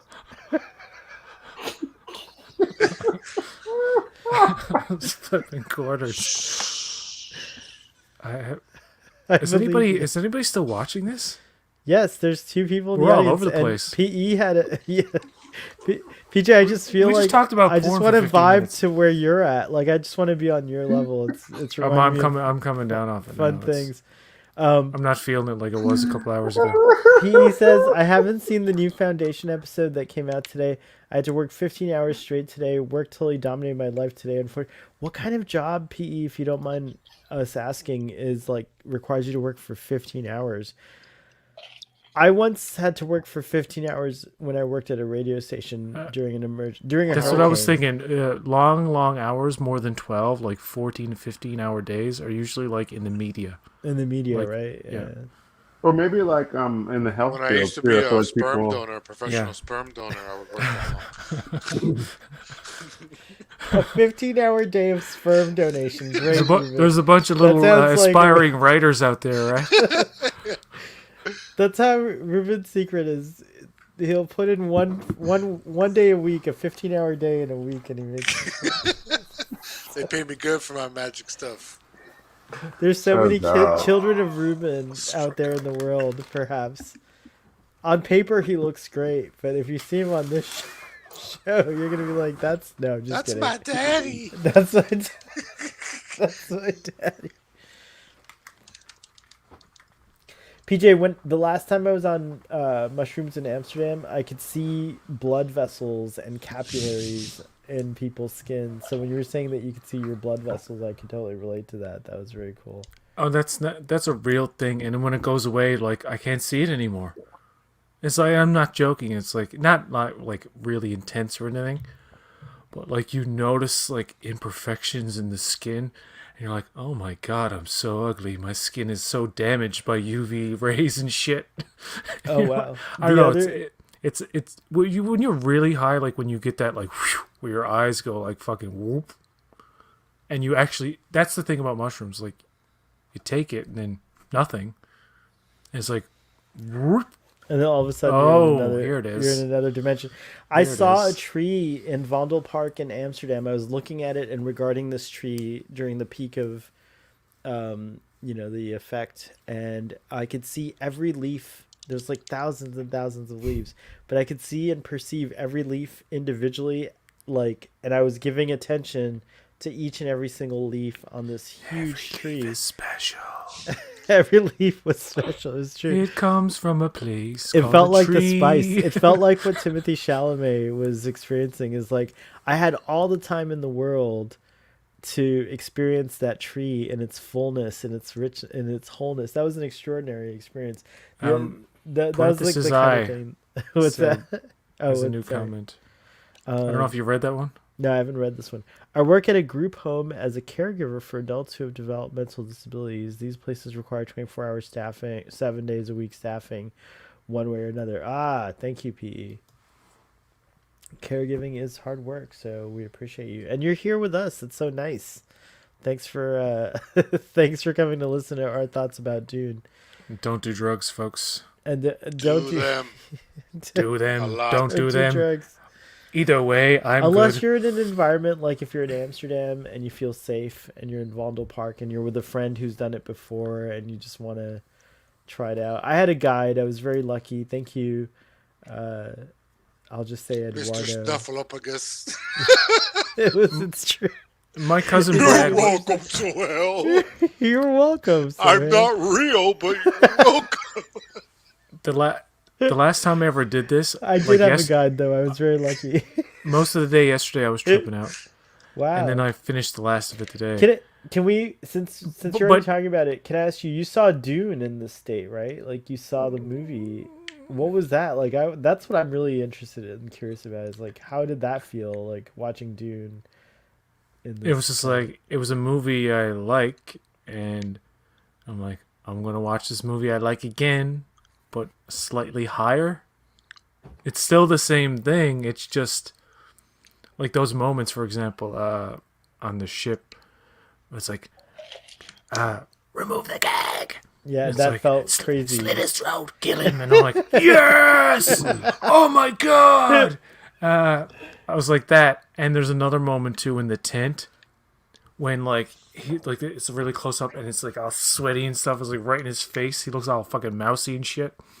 And you know, I'm just like looking at it. I'm like, oh, I'm starting to sweat too, man. Like I was starting to get uncomfortable watching it. And then when he's like, his mother tries to comfort him. She's like, get away from me, bitch! It's like, I was like, that scared. Even though I'd seen it, I was like, whoa, dude. And like, I had a reaction to it. And then as soon as it was like, I was shocked by him saying that to his mother, I immediately was like, yeah, fucking bitch. You fucking made him a freak. Wow. I mean, I wasn't, yeah, nah, she's The not, first thing she's not you a see- bitch. You know what I mean? By I was the way, kind of the- agreeing with him, like, you know. But, you know, watching movies on Shrooms enhances it. It doesn't technically make it better. The first thing he sees when he climbs out of the tent is a little desert mouse, and that is called. I love that moment. That's good. That's called the Moadib, which is what they call him, the Moadib. It's the little desert mouse. It's also a callback to when he's looking at the hologram stuff. I love the way they do holograms in this, by the way. Oh, yeah, Fucking it's very really good. nice. Where That's you can cool. kind of like go into it, and it looks like it's practical in some way, more practical. Yeah, like a than- projector more than a hologram. Yeah. And the thing with the mouse, like he kind of sees it in the hologram, and then when he sees it in the desert, I like how they show the mouse ears, like the use for them basically is to collect moisture. He collects the moisture in the air and like sucks up the water and stuff, and then just little moments like that in the film really make it work too, because just where he just looks at the mouse for a second, no words, it's like 2 seconds, it's not even a second. And then the mouse just like, and it's a cute little fucking mouse that looks 100% real. Like, there's nothing fake about it. Like, it doesn't look like an effect. It looks like a real fucking little mouse. Mm-hmm. That's what I love about certain directors like Denis Villeneuve. They are so invested in the photorealistic image and not tampering with the realism of how something should look, that he tries his absolute best to make the effect seamless. He must be one of those directors who's like, oh, it's not good enough. Do it again. And like sends them away for another 3 months to re-render the whole fucking thing. It was like a 2-minute shot.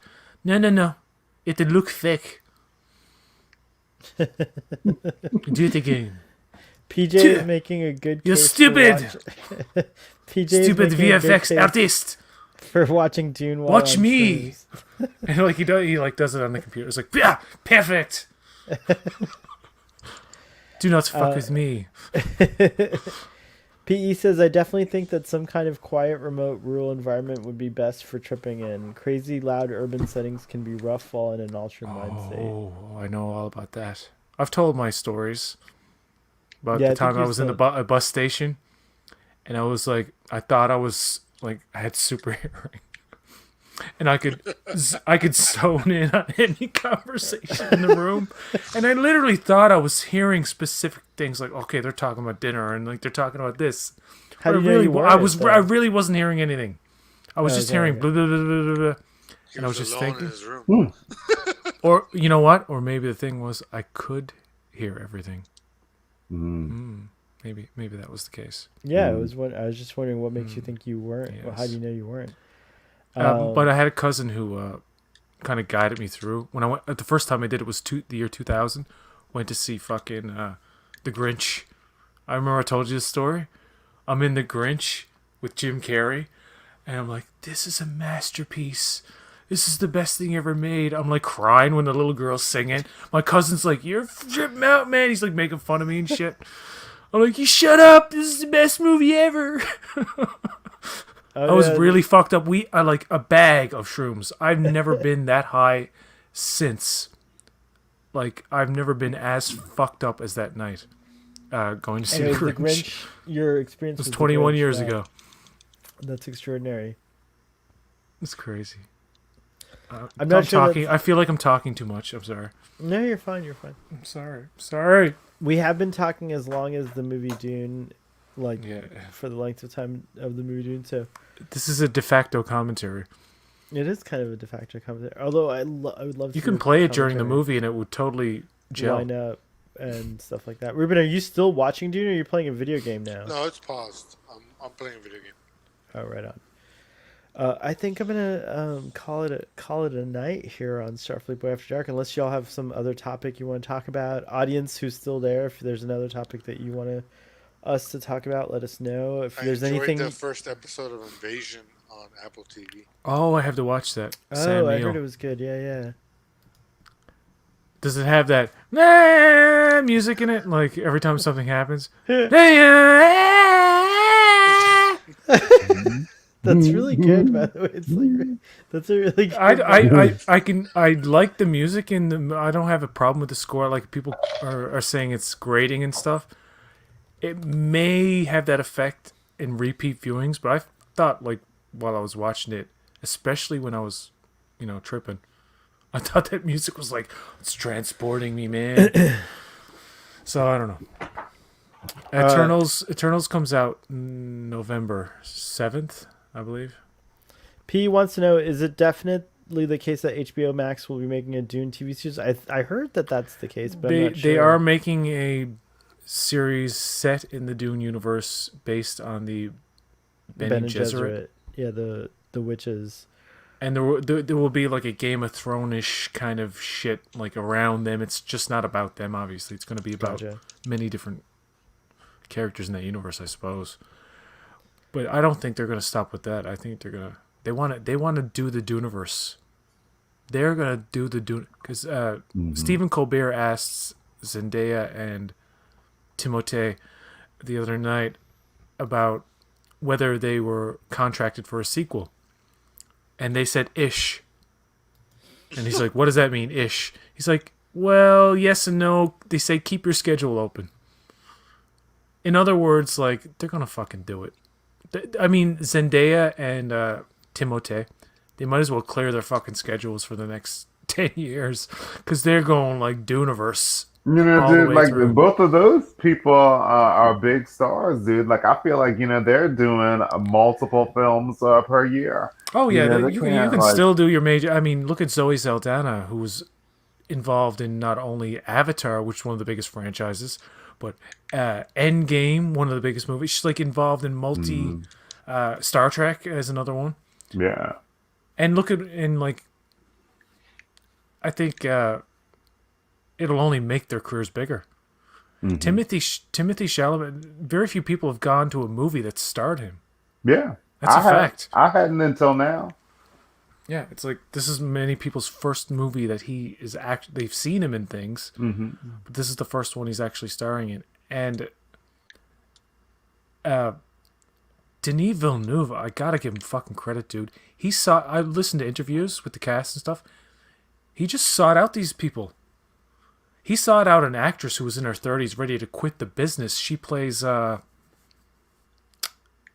mother, Jennifer. She plays Max von Sydow's character. Sydow's character from the E4 version. She's the one. She plays Kine. She's the go-between. She's the one who in the film. Okay, she's like the scientist who's the one with the dreadlocks. Yeah, exactly. Yeah.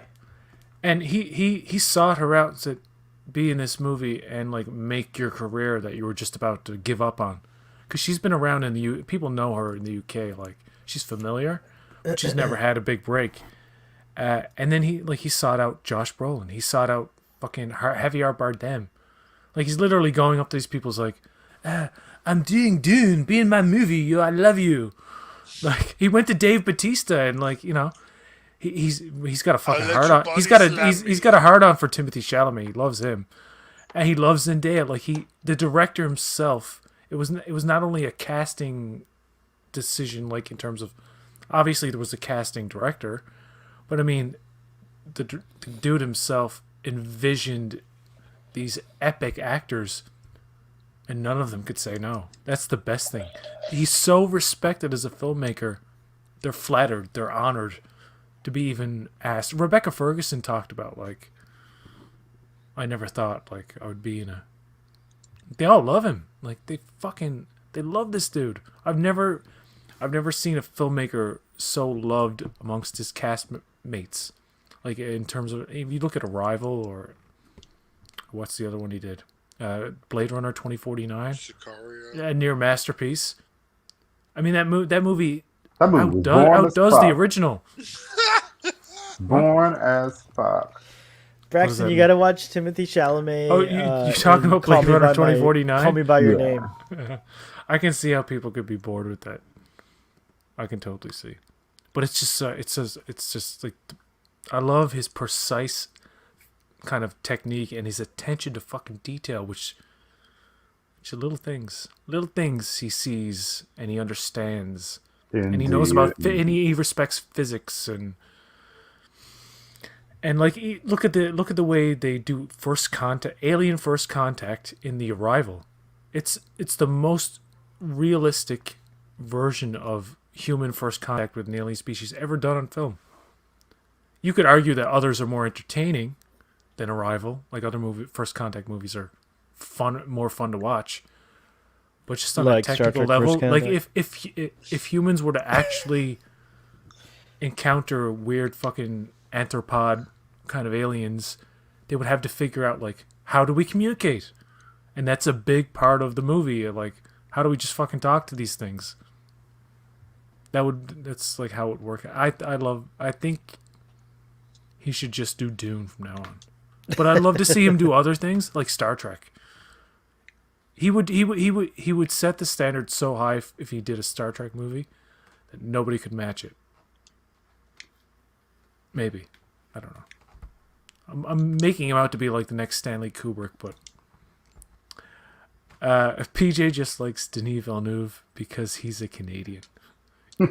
That is true, but he's from Quebec. I don't consider them Canadian. They want to be separate. Let them go. The Dune universe could possibly produce a bunch of new TV series and movies and potentially be for HBO Max the same as what Star Trek is for Paramount Plus and Star Wars is for Disney Plus. Yeah, I think it will outdo both. I think it will outshine both Star Trek and Star Wars. If it keeps, I mean, I know it's going to keep going. There's definitely going to be a sequel because, I mean, it's called Part 1. Yeah, it's true. Well, what movie have you seen Part 1? Part 1 of. Literally called Part 1, and there's not been. Darren, we talked about the Chappelle special on PJ's Boat Wreck After Dark a couple weeks ago, so check that out. It was a hot topic. It was a hot topic. But yeah, I think everyone here's seen it, right? Braxton, you've seen it? I still haven't watched it. You still haven't watched it. Okay, so yeah, everyone except Braxton has seen it. Yeah. David LaChapelle's gonna write to you personally, Braxton, and be like, why haven't you watched mine? I would say to anybody watching this or any kind of after dark casual thing, the views expressed in this show are not necessarily that of the Starfleet Boeing Corporation or its affiliates. But yeah, just take Kobayashi everything with a Maru. grain of salt. Like, people, I can totally go back and nitpick anything any of us have said and put it in a montage of just like, oh, you're all fucking canceled now because you said this and that. Just out of context clips. Out of context, I mean. You know what I'm saying?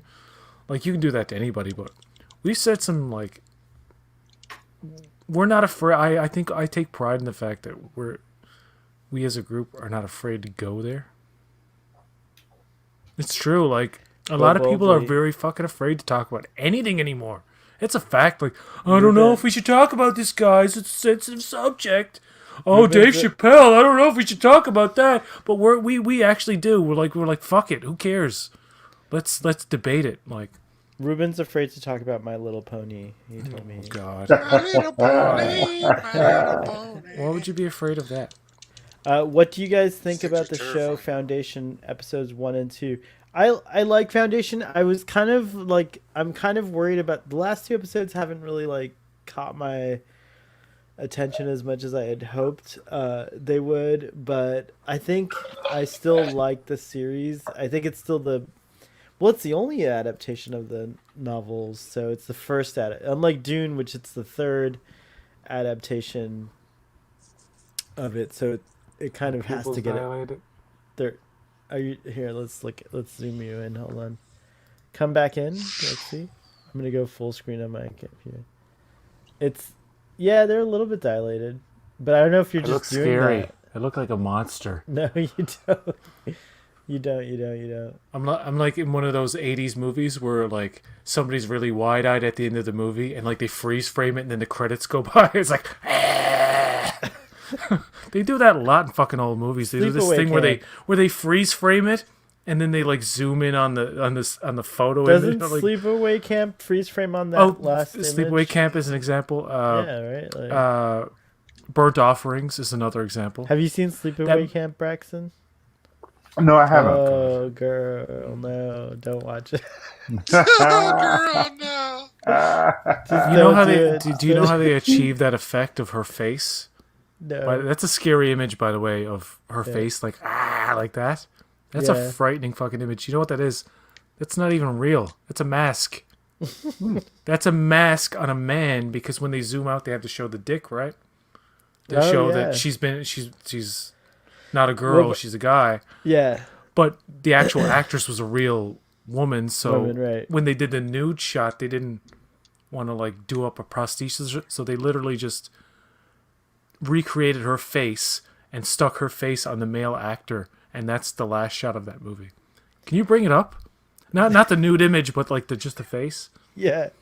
Yeah, hold on, I'll go look for it. It's one of the scariest images in horror movies. Someone read PE's comment while I go look for this. I find it interesting how both Dune and Foundation are coming out about the same time as these big new serialized sci-fi epics on screen. Sci-fi is getting it like there's a renaissance, a sci-fi renaissance. Well, in the streaming wars, everybody's looking for their IPs. Yeah. Mm-hmm. So Apple has Foundation.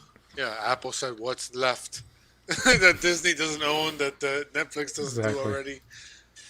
I think Apple would have done a Dune series if that wasn't owned by Warner Brothers. Amazon's doing Lord of the Rings, and they got the Expanse. I guess they bought that. Whatever. But that's what PJ was the talking scary about. thing about that is that's not a real person. That's that's a lifelike mask, and it looks so fucking real. That's why it's creepy to me. I wish I could show the whole thing, but Braxton, you're just gonna have to watch the movie. But don't Wow, watch that's a can't- mask. Yeah, because It doesn't look like one. No. okay, I don't know because it's tricky because there's a close up of the actual actress going like that, and then it's like the exact here you exact got it. facial feature when they do the wide shot, and the wide shot is the one where it's like very creepy looking. I don't know if that was the I found the wide shot. Hold on. okay. The wide shot is the creepy one because I think Can you that's put the actual wide mask. shot in the private chat? No, it's blur. okay to do public wide shot. This That's is the wide that's shot. the mask. That's what I'm talking about. Oh, that looks so weird, dude. Yeah, I know. It looks fucking creepy as fuck. But it's Within the it's- context of the movie, it's even weirder. But the first image you showed was what the effects guys were trying to match. So when they cut from the close up of her actual face to the wide shot, that's where you see that's the freaky kind of thing I And was what film talking is about. this? Sleepaway Camp. Sleepaway Camp. Sleepaway Part Camp. one. Oh wow. There's More a Jason Alexander horror movie from 1980 or something. It's called The Burning. Mm. It is a very well made slasher film in terms of like the kills and stuff are very brutal. There's a raft scene where dude just pops up and like fucking massacres these teenagers on a raft, and it's so well done. You could probably play the clip and you wouldn't get. I don't know, maybe you would. Can you believe Those these nut shorts. huggers that this guy's wearing? Like, do It's hard to people- believe people used to dress like that, dude. This is how people dress. But wouldn't that hurt your nuts? And now that guy is probably bitching about transgender rights and saying that. Remember when men used to be men wearing shorts like that? And crop tops. It's true. He's like, shut the Those fuck up, shorts bro. don't look comfortable. It's like Did you John know? Wayne used to wear pink. Pink was a big color for men back in that day. It still is. It's a big color for men today. Well, don't you say nothing about me wearing pink, I know, Pilgrim. no, ain't no pink. Well, I look like to you. I ain't no kind of Nancy boy. Pink's like a huge color. It's a Easter color, isn't it? It's like an Easter. We're gonna stare at this dude's ball sack all day. Fuck yeah. What is this Some from? of What that is shit. what is this? That's What is Sleepaway this? Camp. It's from Oh, Sleepaway okay. Camp. I couldn't remember that part. Like, who the fuck is that? Somebody at Sleepaway Camp would be dressed like that. Okay, yeah. Oh, yeah, in the 80s, of course. Yeah. I find it interesting how both, the movie The Burning, that's fucking sick. And you know what's funny about The Burning? It has teenagers that all get killed, but somehow they're fucking actually likable.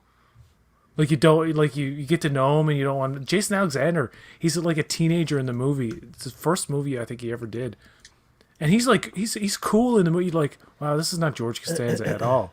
Like some of them there are annoying, but yeah, you gotta look at this movie, man. The Burning. It's one of the very few.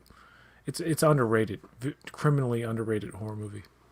Aficionados really appreciate it, but just in terms of like technical, I look at it not from like, I'm not like a gore torture porn guy. I just look at it from like a technical point of view, like the way they did kills back then. Like Tom Savini, there's a documentary about him. I'm like really in like his work and like all the effects he did for Dawn of the Dead and all these 80s horror movies like Friday the 13th and all that. very nice. I'm All right, into that guys. core stuff, man. Let's Tell us quit. what's going on in each of your worlds for the audience, because I think at 3 hours we're ready to call it a night. We're gonna take care of PJ on the Let's get the fuck after outta here. program. Make sure he's Fuck out of here, man. Get, the- I'm coming down off this high, man. get PJ out of here. Whoa. So Not you so can much. Where check am out I, Braxton. dude? Where? What do you get? What do you got going on, Braxton? Oh no, I'm just gonna say not so much here. I'm going to Comic-Con tomorrow and Yes. Sunday.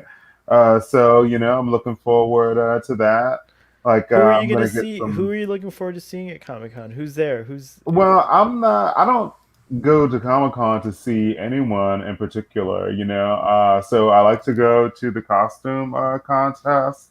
I also. Are you gonna Um, be in the? Are you doing a costume? mm-mm. Oh, okay. You just Um, like to go see it. Yeah, it's like to go That's see the cool. costume contest. Um, and then I also go to see some art and pick up some comic books. So I'll go and like get some signed posters and art and like pick up some comic books and like see some friends and stuff. See Right the on. see the costume contest. So yeah, I really enjoy Comic-Con, and it's been since October 2019 since I have been. Wow. So I'm really looking forward to going. We have a SuperCon in Florida. I didn't go this year, but I know it was back in action, and that's cool. And there's Comic-Con in New York, and there's also Comic-Con in San Diego. So you're lucky to have a Comic-Con in your city. It's very cool. Do you have a Comic-Con in St. John's? We have something called Sci-Fi on the Rock. Sci-fi. on And the like Rock. Renee Auberjonois was there one year. And Oh Right wow! on. Doug Jones was supposed to be there in 2017, but sometimes things get canceled. And it's not worth it. I've never gone. I've always seen it like covered on the news, local news, and it always looks Right. like shit.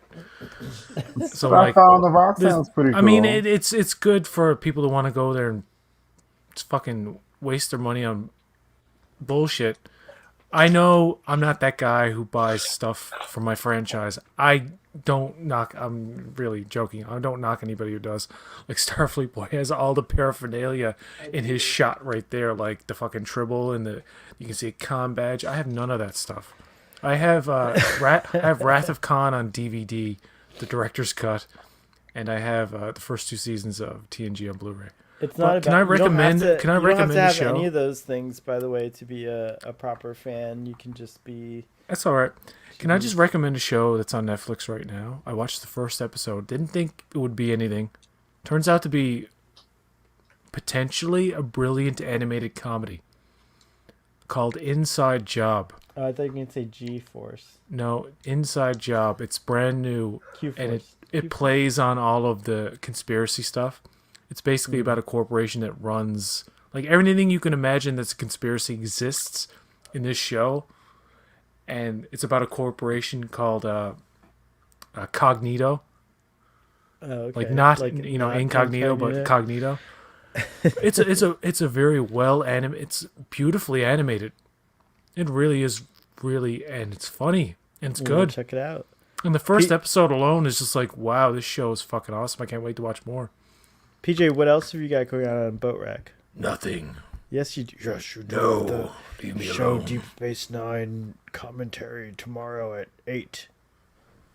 We're doing a Deep Space Nine commentary tomorrow. Which day, I should say. At 10:30. Today. That's true. I mean, at 9 p.m. Eastern Standard Time. And then I'm going to stop because nobody's watching that shit. It's like fucking never gets past 10 views and shit. I'm like, what? 10 views is a lot. Well, we only have 5 people actively watching. Anyway, right I now. recorded the last one with the season finale. I still have 2 to do. I recorded the season finale with Earl Grey and Marcelo. I don't think I can use it. Oh. Because I go on a rant about Michael Jackson being a child molester. And I was like, this is not good for a DS9 commentary. Can you please send it to me? Can you? I want to hear it. I want to watch it already. Yeah, send it. You have to air it, or you have to just send it to us. Maybe I should air it now because it seems to be interesting. Yeah. But I just added. It's a piss poor joke because Kai Wynn is in it, and she's using the children in the episode as kind of like a shield for her ignorance, and I'm like, wow, I made a comparison with Michael Jackson and how he uses children, and I got into a whole thing, and I was like, and Marcel's like, oh, it's too far. I was like, listen, let's not fucking deny what he was. Everybody looked past that for years, and we're in denial about that for years. The man built a fucking theme park so he can molest children, for God's I sake. just picture like Marcel's like, oh, that was an interesting choice by Cisco. Well, it was an interesting choice. Let me tell you about Michael listen, Jackson, motherfucker. But that's what I'm saying. Like, Darren says I he'll don't be know. your I don't know if 11th I don't know if I should do that. I should re-record it, shouldn't I? PJ, send it to me, and I'll let you know. I'll let you know. And anyway, my defense for bringing it up was my complete and utter loathing for people who abuse children. Yes, this is a good defense. It's a personal thing with me, but anyway. And me too. I think that's a terrible thing. I would Yeah, want to. well, we were all abused as children. Let's just fucking admit it. We were all abused in some I'm way, on the shape, or fence on form. it, If you're in your 30s or 40s, chances were, like, some adult did something terrible to you. That's not true for me. Oh, well, you're lucky then. You're lucky. You're one of the lucky ones. I was. You've made it out alive, my friend. I was abused by adults that were not my parents, thank goodness. But I was abused by other adults, but not like physically. It was more like mental. I wasn't fingered or anything. I was just like, I was pushed around and beaten, and I there was borderline weird shit with Ruben certain abused me adults physically. that He I knocked just me, was in, He weird. knocked me on the ground pee and on broke my Sahel. tooth. Yeah, Ruben broke my tooth. In fact, it's still chipped. Used to pee on him. What the fuck? No, Go to the that bathroom, didn't happen. Sahel. It's time. No, that didn't happen. But I still. just had a whole Kool-Aid. I did have to go to the snack shop and bring Where did that food come for from? Ruben. I had to bring food for Ruben. Like Ruben and a group of other like older kids would like say, "Go get us this from the snack shop," and I had to go and get it and carry it back. And then I had to be the Kobayashi Maru simulator guy at the same time. So it was a lot. There's a lot going on in my childhood, but I feel like it made me the man who I am today, and I'm grateful for it. So it's fun. Indeed, You're indeed. just being ignorant. Stop. You're being ignorant. Okay. That's it. Yes. No, I was gonna We make a sleep really in bad. we sleep in the same bed. We don't do anything. Ruben made me sleep in his What are you bed. talking No, about? I'm just kidding. I'm innocent. Whoa. These lies they tell about me. Raven did not make. I've me never do done that. anything This to is hurt any Starfleet child. boy secrets. Fucking piece of shit. I can't. Oh God, I was. All right. The whole we as a society were in denial about him, Woody Allen, and the whole fucking rest of them. Those are the people that should really be canceled. Not. I don't know. Can't think of any example. instead Not they have Louis C.K. for jerking off. Well, Michael At least he Jackson's didn't been fucking. canceled in the I mean, ultimate way, people out there do, which is horrible- death. They work. so- Harvey Weinstein. You see that documentary The about Harvey ultimate Weinstein? Cancellation. It will make you sick. Like the stories. There's a documentary on HBO Max or wherever the fuck it is, all about that. I had to stop watching. There was a period last year and the year before where like that. That's all it was documentaries about sexual assault, and shows about sexual assault on Netflix and shit. And everybody was like, my mother and my sister and my niece were all telling me about this show. I forget the name, but it was really good. It's Robert about. is hailing. Jeez, there's a good few shows on Netflix.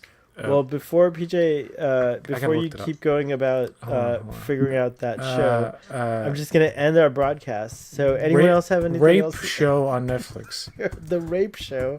There's a show. I'm called The seriously Rape looking Show. that up. I'm watching The Circle on Netflix. There's a show. called The Unbelievable, Rape unbelievable. Oh, That's okay, an actual okay. legit, well-made Show. story that very, uncomfortably deals with that subject. Audience, go check it out. But also check out The Circle as a complete opposite. to that. The circle jerk? What? No, live long and